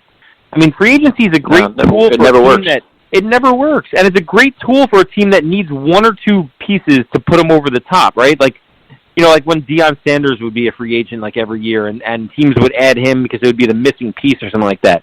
But now, like, you have $80 million, and you can't even build this roster through free agency. I mean, it just seems crazy to me with as many holes as you have. So let's hope for the best, man. It'll be interesting. It's going to be a really interesting offseason. I'm intrigued, but I'm not overly optimistic, to be honest. I think that we're I'm intrigued. Quite a ways away from competing. They have a very good front office in place. Now, they have a lot to prove, but I'm just real curious to see how they approach it, where, like, I'm just, like, and this is, I guess, the negative side of me, is I'm not buying Adam Gase as part of the solution. So as a free agent, do guys want to come play for him? I don't think so. So I think the Jets tax we all joke about actually applies. And does that Jets tax make Joe Douglas say, no, I'm not going to give you that contract? Now, if that happens, that makes your whole free agent plan changes then. So then it's like you may get a lot of middle-tier guys, and then you may get that one splash guy we don't expect. You know what I mean? Which, as well, I don't know. I'm just so I'm so torn about this, because you don't want to get labeled like a negative Jets fan. Like, Joe Bodigno just embarrasses himself with his negativity. But we see the obvious challenges, and you're not sure how the Jets are going to overcome them. If guys don't want to come here, if they don't want to come here, or you have to overpay to get them, and Joe Douglas doesn't want to overpay, then what players are you getting? Like, who the hell are we bringing in here? Well, because my thing is this, Ty. Like, this is what I'm worried about, right? So fans are, obviously, I would say about an all-time low, as far as confidence in this organization and all that stuff, and the 10-year drought of not being in the playoffs and the constant losing and Adam Gase and the negativity. And can't you just see, like, making some, I mean, we've talked about this, making a couple splash moves, signing a guy like Amari Cooper or Conklin and doling out almost $40 million to the two of them, spreading you with only like, or even Robbie Anderson and Conklin or something like that, which people are clamoring for. Man, that's $30 million it's going to take to get those guys. $35 million maybe. It's like half the available money you have, and then you have all these holes. And you know what? We had Robbie Anderson this year, and we stunk. So it's like, and he was on a rookie deal. So, on a rookie free agent deal, he's making like nothing. So now you're going to hand $15 million to him. You're the same, and Conklin, so you're the same team with one extra offensive lineman, and all of a sudden, what's that going to do? Where does that put the Jets against a tougher schedule? I mean, it's just you're not going to have the money to give out those big deals that people are really hoping. Like, I saw some guy on Twitter today talking about they should sign Thuney and Conklin. Sure, let's. How are you planning on doing that and filling out all these holes? You have no cornerback, you have no edge rusher, you have no offensive line. I mean, I guess if you sign those two guys, yes, you have two guys on the offensive line. So now you still have all these major holes though, and no money to fill them. So the only way to fill those other holes, if you're going to give out two huge contracts like that, is to literally nail every single draft pick that you make. And people are giving Joe Douglas too much credit. I hope that he's that good, but nobody knows how good of a drafter he is. He's never done it on his own like that. So it's not like, we're going to pull like a, we have what, 7 picks in the draft this year. Yeah. So yep. I mean, you really plan on hitting all 7 of those 7 players, no, 7 guys that are going to make the roster? 3, maybe 4, maybe. Exactly. Yes, usually if you get 4, if you get 4, a Pro Bowler right? Let's say you can get 4 players in the best case scenario, one of them being a Pro Bowler, and eventually, but a major contributor, and the rest of the guys, like second round draft picks typically don't just, and third round draft picks typically don't come in and play as starters right off the bat and at an elite level. I mean, that's in order to hit that kind of pick, that's few and far between, man. Usually guys like that are just guys that can play on a team. And if you do better than that, then you knock it out the park. But getting 7 guys, I mean, that's what it would take.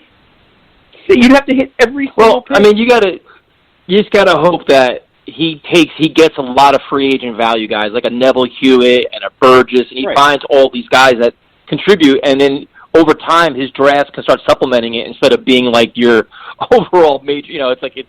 That's how you build your foundation. Right, so that draft, and they haven't done it in so long. So, but now it's like in the meantime, you got to find these bargain free agents to help offset the bad drafting. Ty, do you remember we had a few years there, man, where we would, where our drafts were like, I mean, this would be the perfect draft. You get a draft, and you got offensive guys in it. When you get a Brad Smith, Leon Washington, Kerry Rose type guys, right? And you just keep finding those guys that keep, falling off a tree. And we had that for a couple of years there. Mangini mostly, when he was around, we just murdered those drafts with, it was just crazy, just filling the roster out. But that wasn't a 1-year process. I mean, Mangini was here for 2 years. They drafted really well, and then Rex came in, and so it was, and those rosters he took over even were still pretty damn good rosters, and they it takes a while. The goal is if the guys you draft this year, like the guys, say like your first round pick, you expect something from. Second round pick should be a contributor.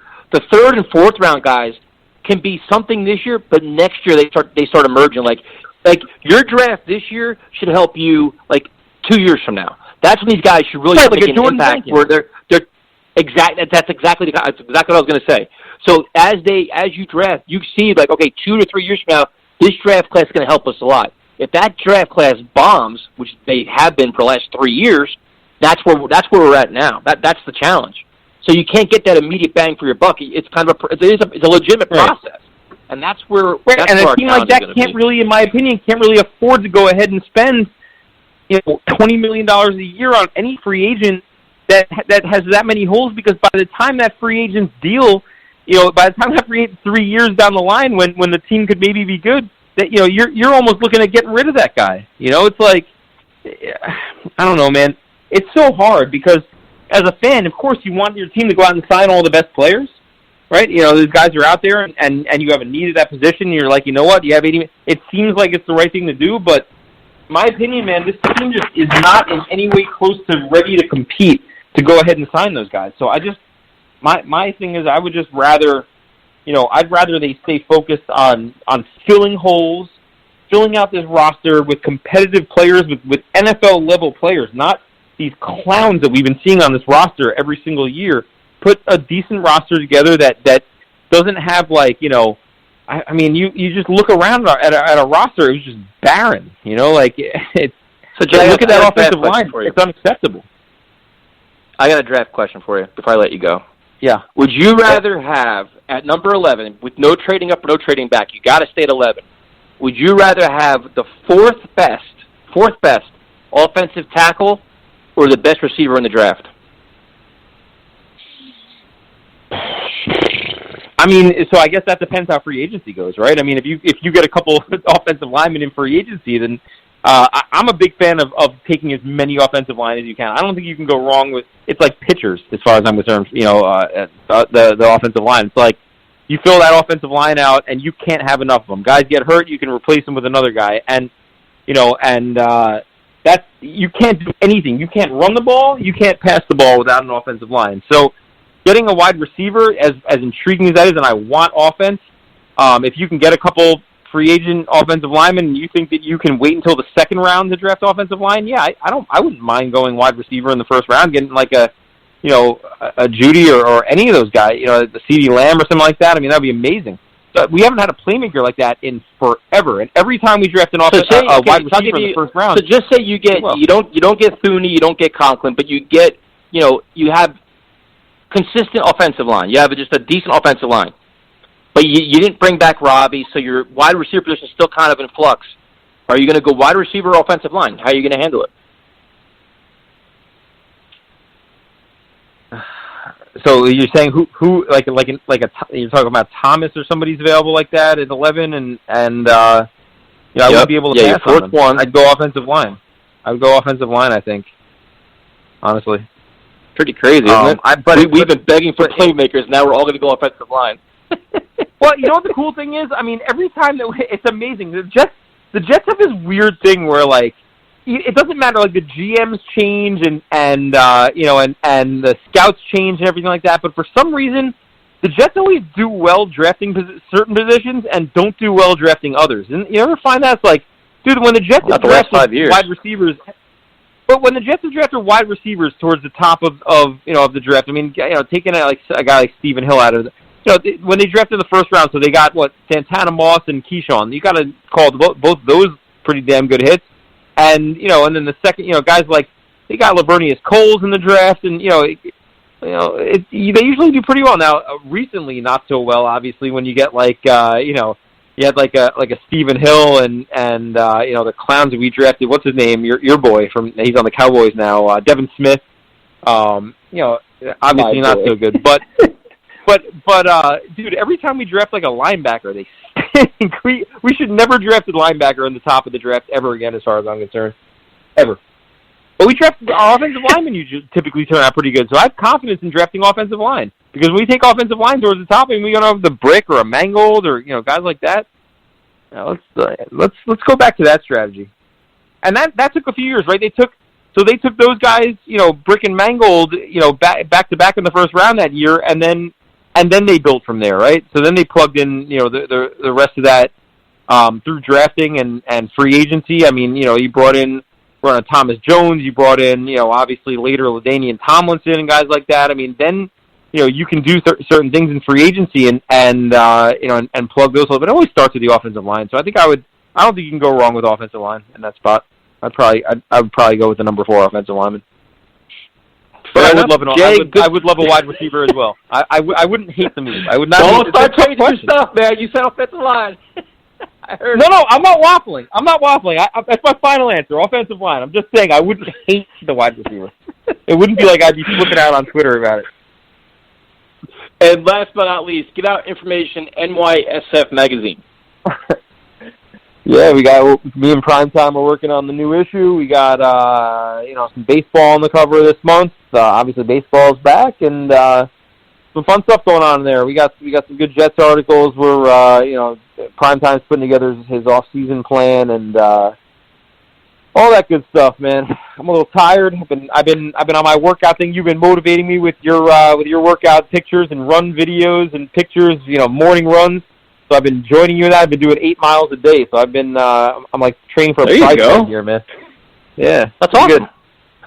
Good. Yeah. So. Have a good night, man. Thanks for calling in. Have a good night, man. All right, we will stay with the very busy phone lines. For you guys that are on hold, I'm doing the best I can. This is a little bit difficult being by myself. We're going to go to Mr. Spotty Blackman, one of the co-hosts of a new innovative podcast out there. What's up, Kevin? Hey, thanks a lot, Tyson. It's good. How you been, bro? Dude, I'm chilling, man. I just want free agency, dude. I'm so tired of the articles, the rumors, the clickbaits, the fans attacking fans. Like it's ugly in these Twitter streets, man. It's not a pretty time. Yeah, absolutely. Well, it's silly season anyway, so the expectation is that there's going to be some dumbness happening right now. I just take everything with a grain of salt right now, man.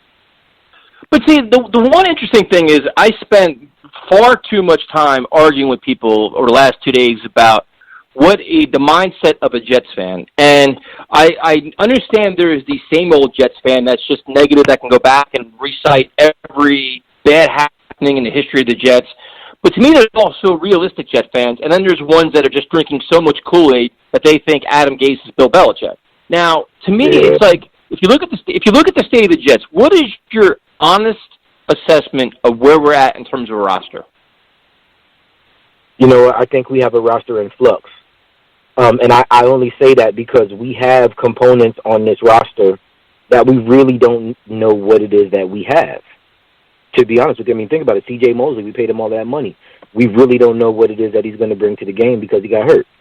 Chris Herndon, same thing. You know, saw huge flashes, really high expectations, and then he's out for the season. So, I mean, we aren't 2 or 3 players away at this point, but I'm not going to say we're 6 or 7 players away either. I really don't think that's where we are. If we get the type of production from these guys that we expect to get, I think it's going to be a better product overall. I think it actually does kind of give us something to look forward to, if maybe not to lean on, because, again, the uncertainty is, I mean, we don't know what's going to happen with Herndon. We don't know really what the issue is with Mosley. It looked like he was supposed to come back at one point, and then, you know, they called it quits. So, I mean, I would honestly say I think it is a roster that is on the rise, because I think that we are getting some play from guys that we weren't expecting, better than, you know, kind of what we, I guess maybe what we figured we would. But these guys, honestly, are they an offensive line? But are they an offensive line away from being very competitive this year, or is it more than that? I think so. I honestly do. I think so. I think because it changes the dynamic. Just because, let's just discuss it as if nothing changes. All right, we have Robbie, we have Jamison Crowder, we got Herndon. I mean, just if we were to just say at this point, everything is the same. Nothing changes other than who it is that we have on the offensive line. Now, at this point, we could even have Kelvin Beachum.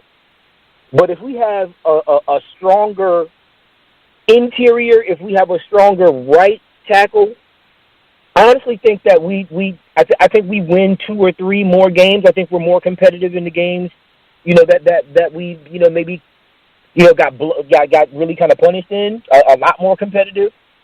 So an offensive line away, I think we are for being competitive. Yes, perennial playoff. No, I'm not going to say that, because I don't think we have enough just by way of experience to win some of the games that we would need to win to be that. So, I mean, we are close.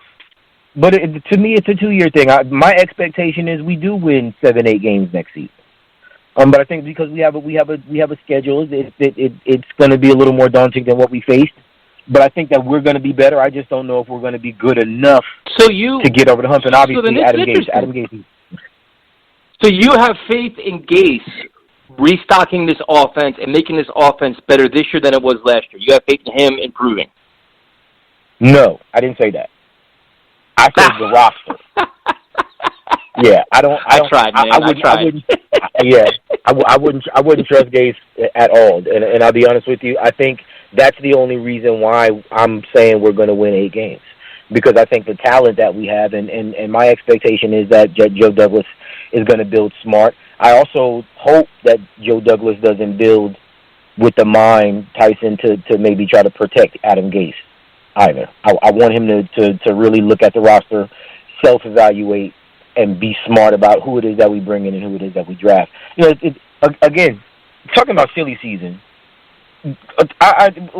people are all over the place with this. Tyson, you were talking about this earlier, how some people are saying, yeah, we need to bring in this guy and give up draft picks, and we need to do this or do that and give up draft picks, but then they're saying, oh, we need to draft as many people as we can. We need all these different things. So you can't have it both ways. Insane. You know what I'm saying?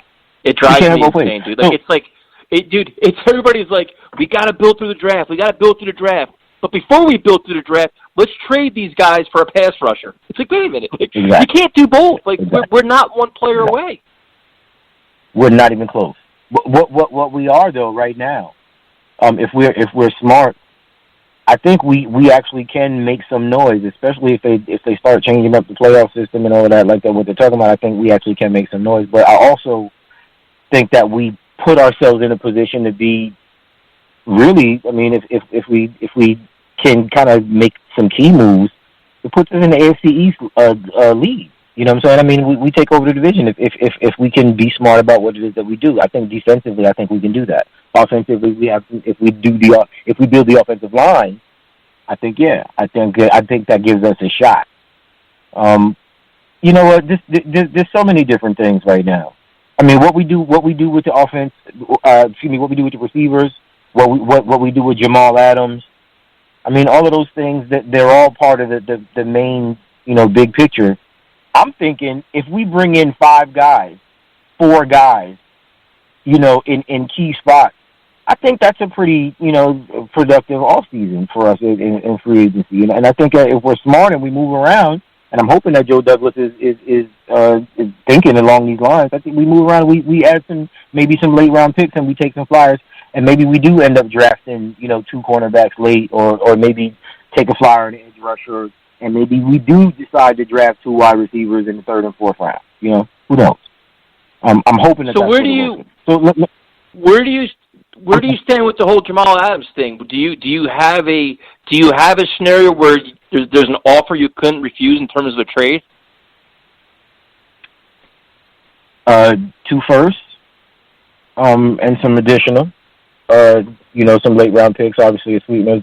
It would have to be that, because to be honest with you, it would take 2 first round picks to replace what Jamal Adams means to this team. It's just so much more than X's and O's. It's so much more than football on field. It includes the media. It includes the locker room. It includes, the other, player personnel, kind of influence that he might have. And I mean, it might be minimal, but who doesn't want to play with Jamal Adams? I mean, think about it. Even offensive guys. I want to be on a team with a guy like that. That's what, when you talk about culture, that's what you're talking about. You know what I'm saying? And Joe Douglas says he wants to build a culture. Jamal Adams is the guy. Jamal Adams is the culture that we want right now. Everybody that is a fan of the team would probably say the same thing. Who else, Tyson, at this point, would you say, other than Sam, obviously, would even come close to being that type of guy? Nobody. We don't have one. Especially when you think about next year. You look at the Jets this year. You have Jamal and Sam are your 2 big stars. You hopefully C.J. Mosley comes back healthy. He's the guy. Next year, Le'Veon Bell. Yep. He's not gone this year. He'll be gone next year. Your team is really full of a lot of superstars. You don't have those real prominent building blocks that we should have at this point.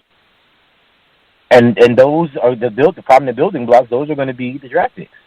So I mean, we're really going to have to see how that works out. So the offensive line, let's not go crazy. I mean, again, we need upgrades. We don't need Hall of Fame guys. I mean, excuse me, not to kind of dismiss the fact that we want Hall of Fame guys, but we want them to be Hall of Fame guys. It's not like we're going out trying to find Hall of Fame guys. We want guys that are going to be better than what we have, scheme and do what it is that we need to do functionally, and also, again, like Joe Douglas says, be durable, be strong.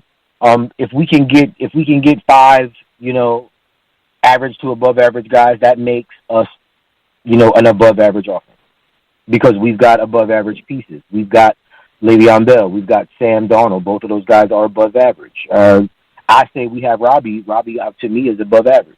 We have Jamison Crowder. Jamison Crowder, to me, is above average. I know the numbers don't necessarily, speak to that, but that's because we haven't been able to put everything together. We don't have the offensive line. We don't have the coaching staff that's innovative in using these guys, to literally, shoot daggers every single play. You never know where it's going to come from. We have enough guys to be able to do that.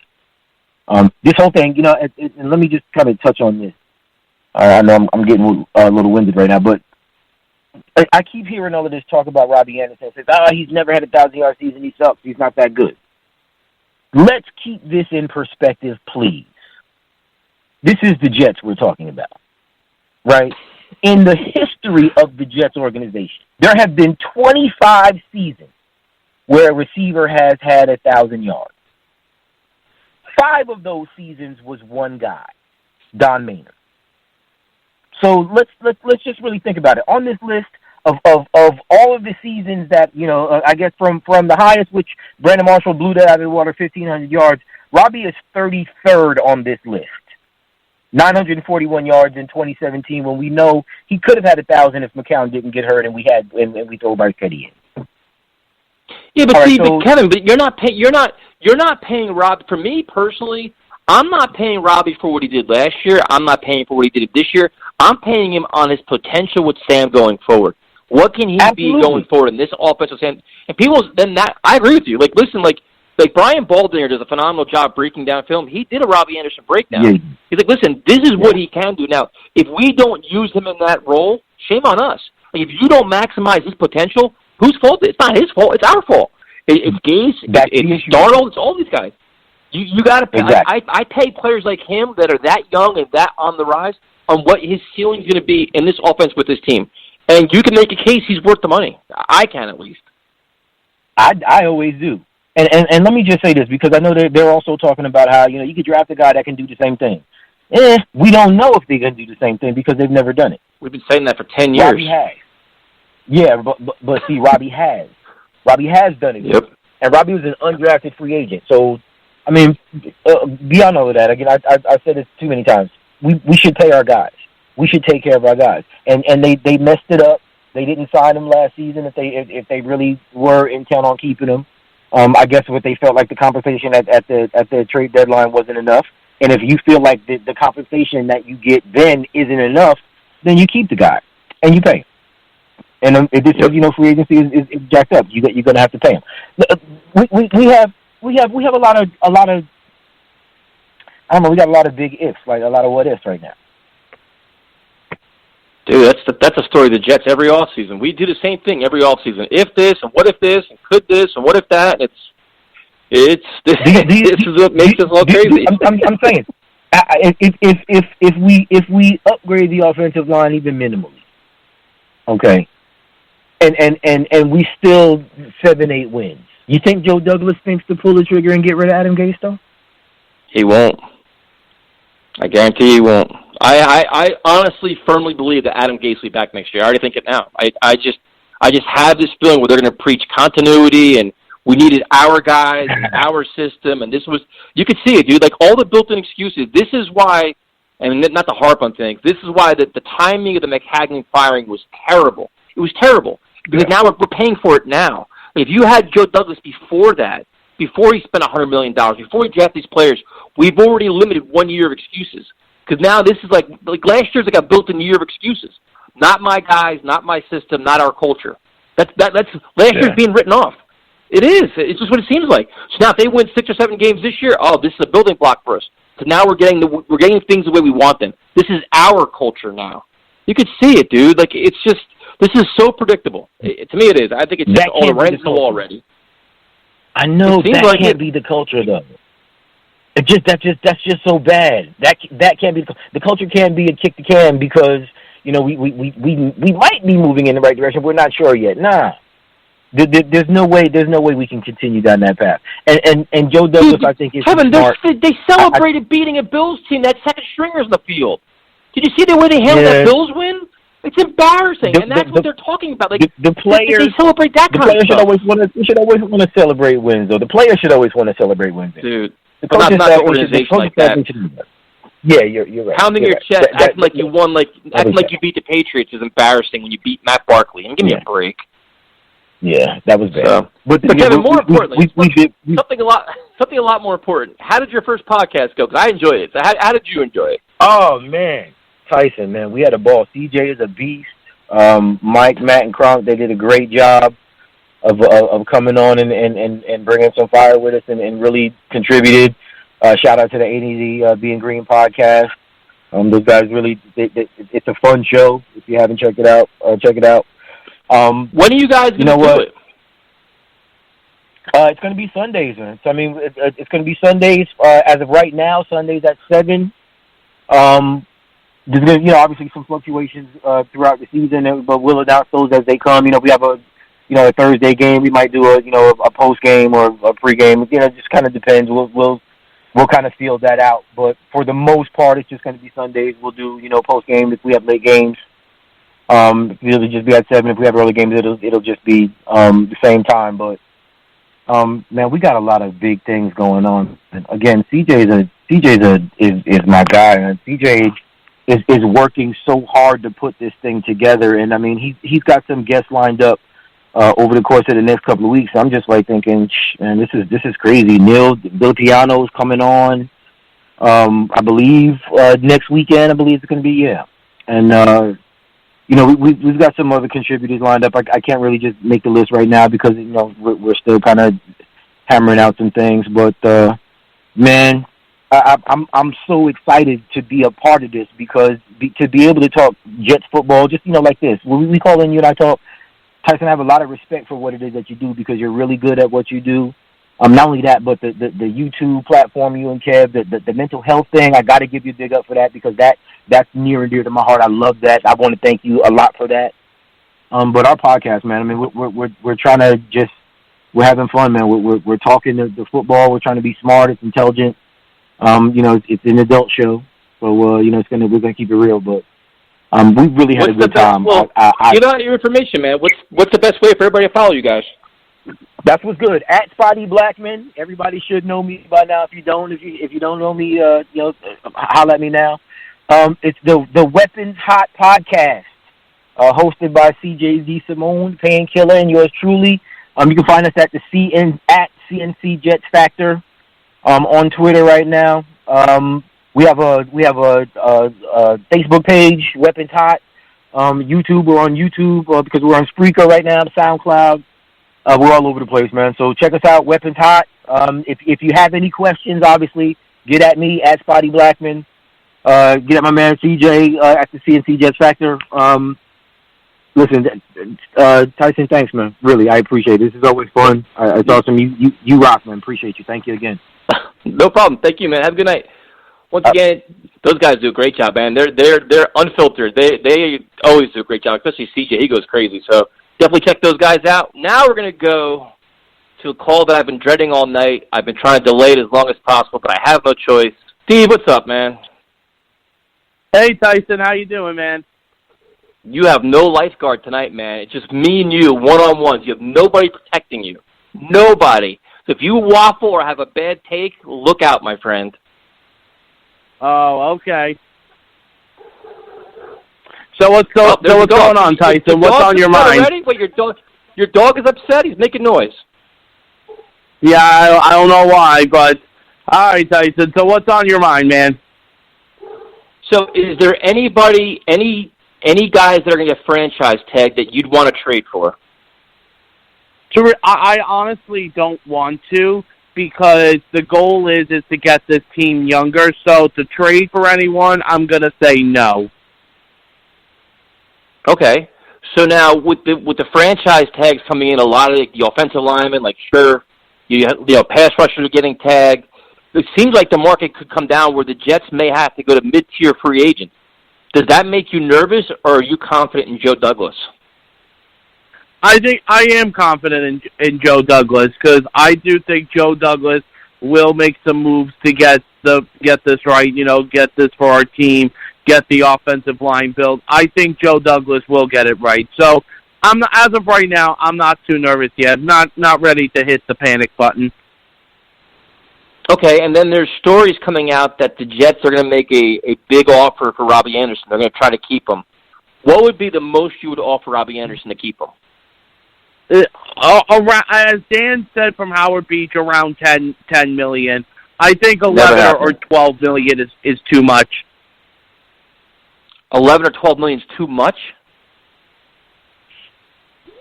I think if you give him let me think. Like a 2-year deal with 2-year deal of $10 million, $5 million guaranteed. Not because happening. The thing is, Robbie Anderson is not. Did you Steve? Did you just say 2-year, $5 million guaranteed? Do you understand what we're talking about here? Contracts. He's looking for like a 5-year deal with big money guaranteed. He's not taking a 2-year deal. There's no way. But I wouldn't give him a lot of money because he's not worth the money. So the most you're giving him is a 2-year deal for $10 million apiece. That's it. That's honestly what I would do.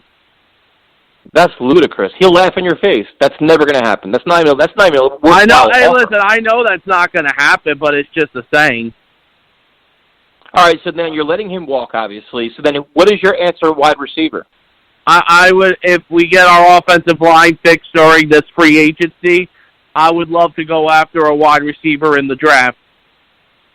Would you go in the first round? I would if let's say Jerry Jeudy and the guy CD Lamp is unavailable at our time, if they get picked before our turn, I would like to see them go after the really fast receiver, Henry Ruggs. At 11? Well, would you get him at 11 if he was available? Dude, if Lamb and Judy are both gone, and you're saying all 4 offensive tackles are gone too, at that point, I don't think that's going to happen. I think somebody's going to be there at that point. Because if both those receivers are gone, I'm taking the best offensive tackle because it means one of them fell to them. Well, no, if let's say, if one of those offensive linemen is there, I would get that really big 6'7" guy if he's available. Which I don't think. So then, where are you getting your receiver at then? So then you go receiver what, second round? If we got to go second round, and if we go after offensive line, I would have to go second round. All right. So here's a question for you: if you had a chance at the 4th best tackle, whoever the 4th guy is, or Jerry Jeudy, who would you pick? Oh man. Oh, that's God. I mean, Jerry Jeudy is talented, but the goal is to build the line around Sam. I have to go with the offensive line, the 4th best offensive line. Okay, fair enough. Now, when you look at free agency, there's a lot of talk about, Conklin wanted to come here, now he doesn't. Who is your number 1 free agent target? The first guy you call in free agency, who's it going to be? I agree with Primetime on this. I have to go with Conklin. Okay, so then would you give him whatever it takes to get him signed? We give him if we give him the money that arguably is a good deal for an offensive line, then I would do it. Okay, fair enough. And what is one of the big topics we had over the last couple of days on our Twitter account was, what is your view of the Jets roster? What is your perception of this team as it heads into free agency? Is there a lot of talent, a little talent? How would you assess this team as it currently stands? Listen, the team definitely does have talent. They definitely have holes they need to fill. But the thing is, going into this free agency, you gotta get that offensive line built for Sam. Because if we could get Sam that offensive line, I'm telling you, Sam is going to be in that top 10 quarterback group. Okay, so if the Jets get the offensive line fixed, they could be very competitive in 2020? I believe so, yes. So that means you have faith in Adam Gase then? In a way, I would have to, even though there are at times I still don't trust the guy. All right, well then, if you said the offensive line is fixed, this team is going to be a lot better, that means you think Adam Gase can make this team a winning team. He could, but, he just has to coach right. There's no excuses, as you say. Okay, fair enough. See, positivity. You see, it doesn't always have to be negative. Mm-hmm. Any questions for me? Are you good? Any hot topics? No, for you? I guess Tyson. I guess I do have a question for you, which is this.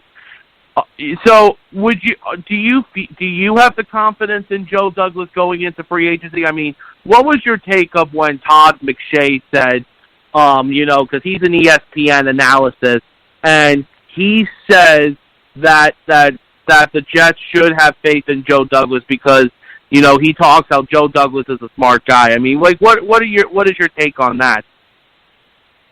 I mean, I think his resume is phenomenal. The guys he's hired alongside him, the front office is completely revamped. They're all excellent guys.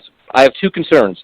The first concern is how much say, if any, does Adam Gase have, and how much say or anything does Chris Johnson have if the Jets don't make any splash moves?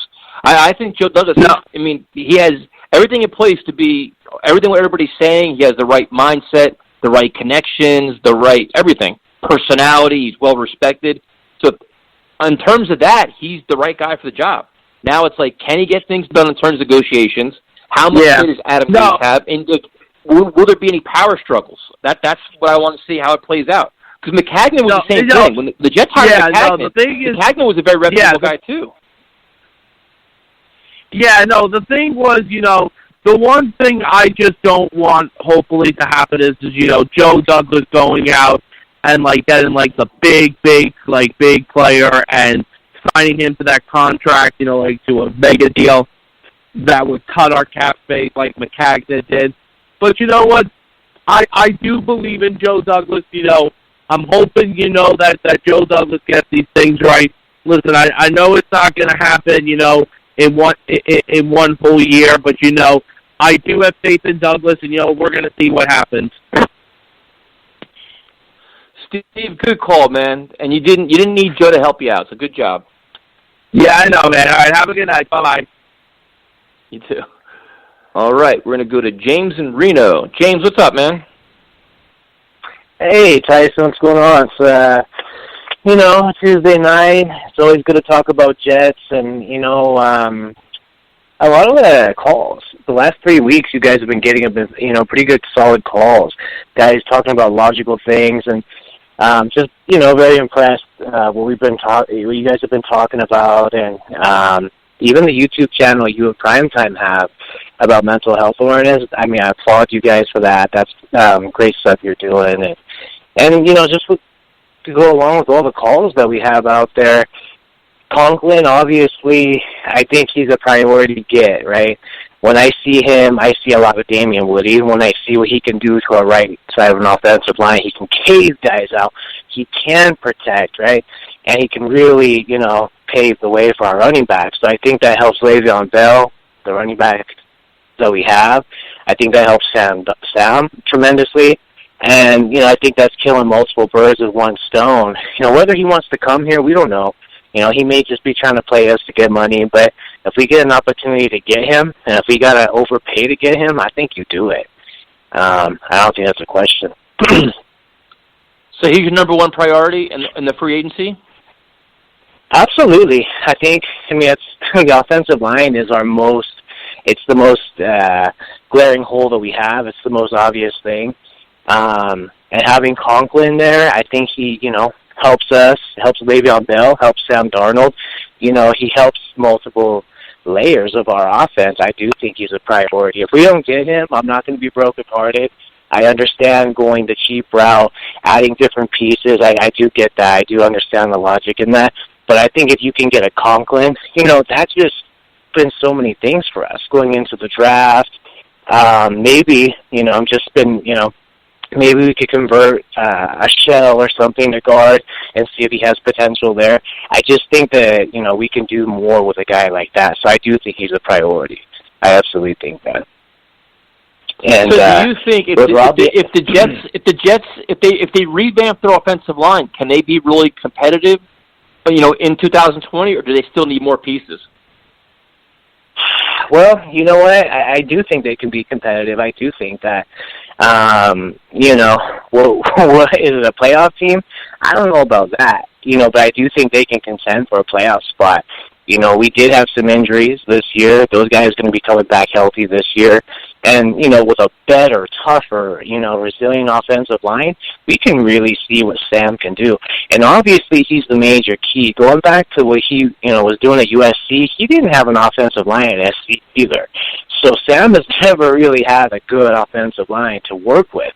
So to give him something like that, man, you got to think, he's going to take tremendous strides.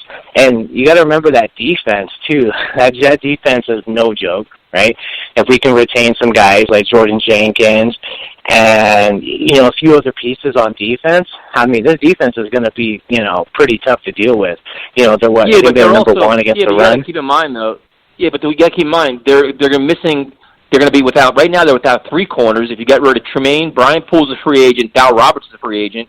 You have no outside linebackers, and you're playing much better offenses this year, too. So that defense is going to be tested.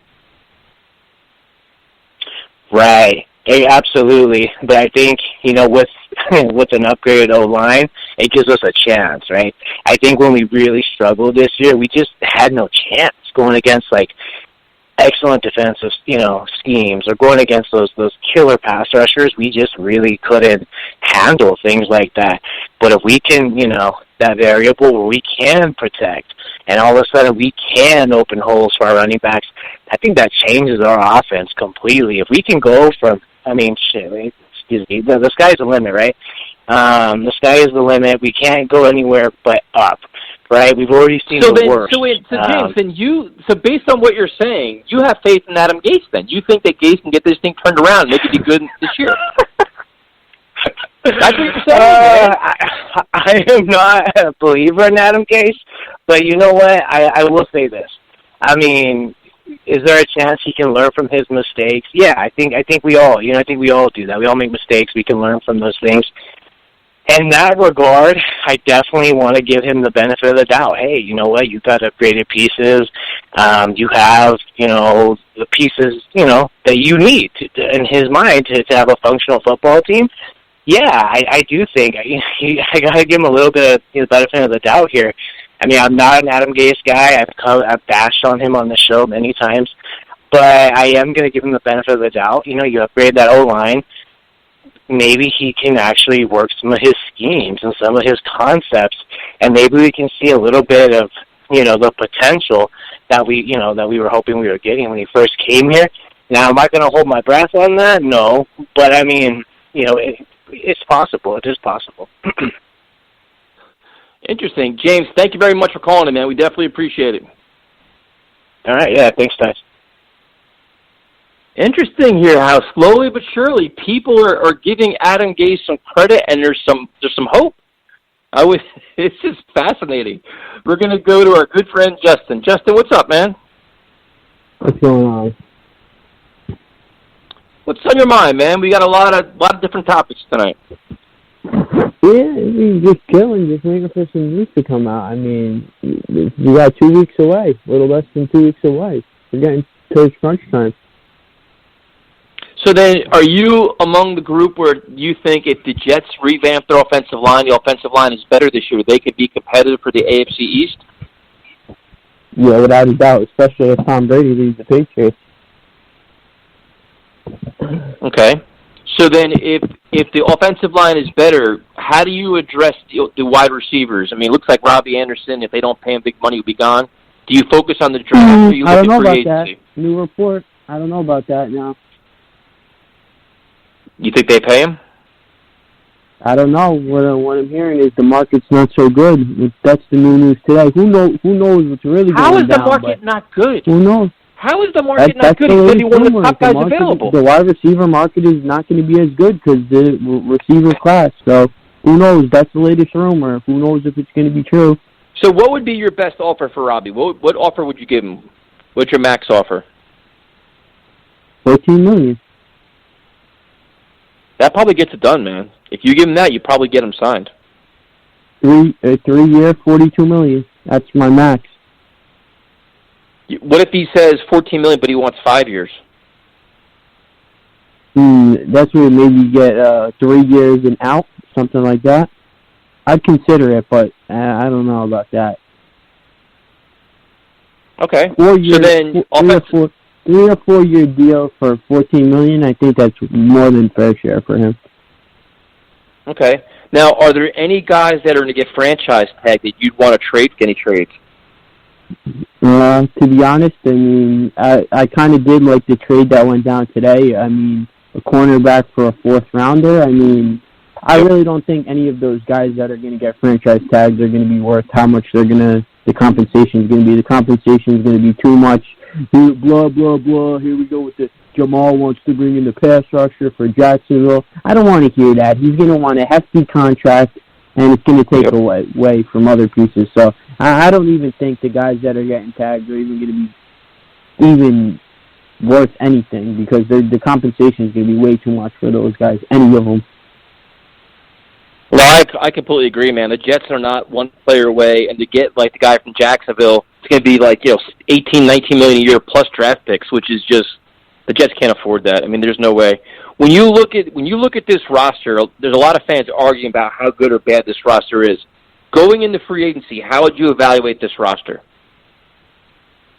Going into free agency, I mean, you got to call it what it is. It's below average roster because we have about 20 holes that we need to fill. I mean, can it be above average after free agency? I think absolutely without a doubt, but right now these guys aren't under contract. I mean, guys that have been, nothing but consistent. I'm really starting to get nervous about a guy like Jordan Jenkins, to tell you the truth.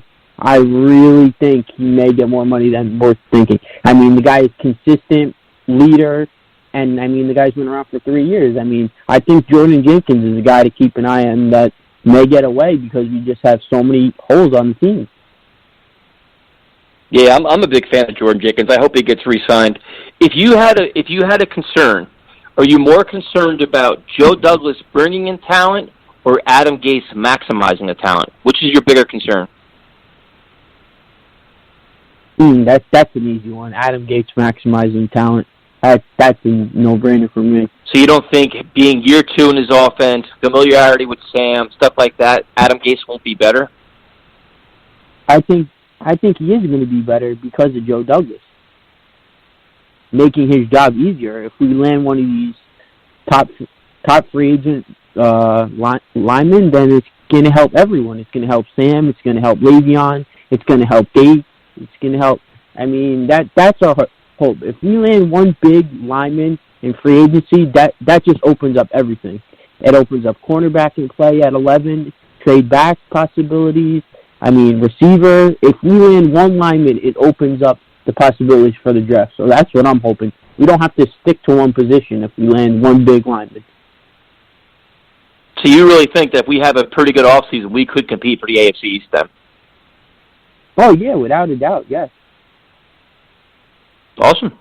Justin, good stuff as always, man. Thanks for calling in. Yep. As we wrap things up here, first of all, I want to thank all the callers. This was kind of like a hectic show. Very difficult doing by myself, so we missed Joe for sure. Thank you, Prime Time, for helping me out, joining in. He's always did a great job. Check out our YouTube channel, Let's Talk Jets Radio on YouTube, Instagram and Twitter, @TalkJetsRadio, on Facebook, Let's Talk Jets Radio. Also, check out Let's Talk Mental Health. It's a YouTube channel we've launched to break the silence surrounding mental health issues. And what else do we have here? We broadcast live every Tuesday night at 8 o'clock. I guess I'll do... Joe does try to offer free hugs, but we know what his story is. Show me the money! Derek, you better yell! Show me the money! And that is a wrap. Kind of impromptu ending to the show. We'll talk to everybody.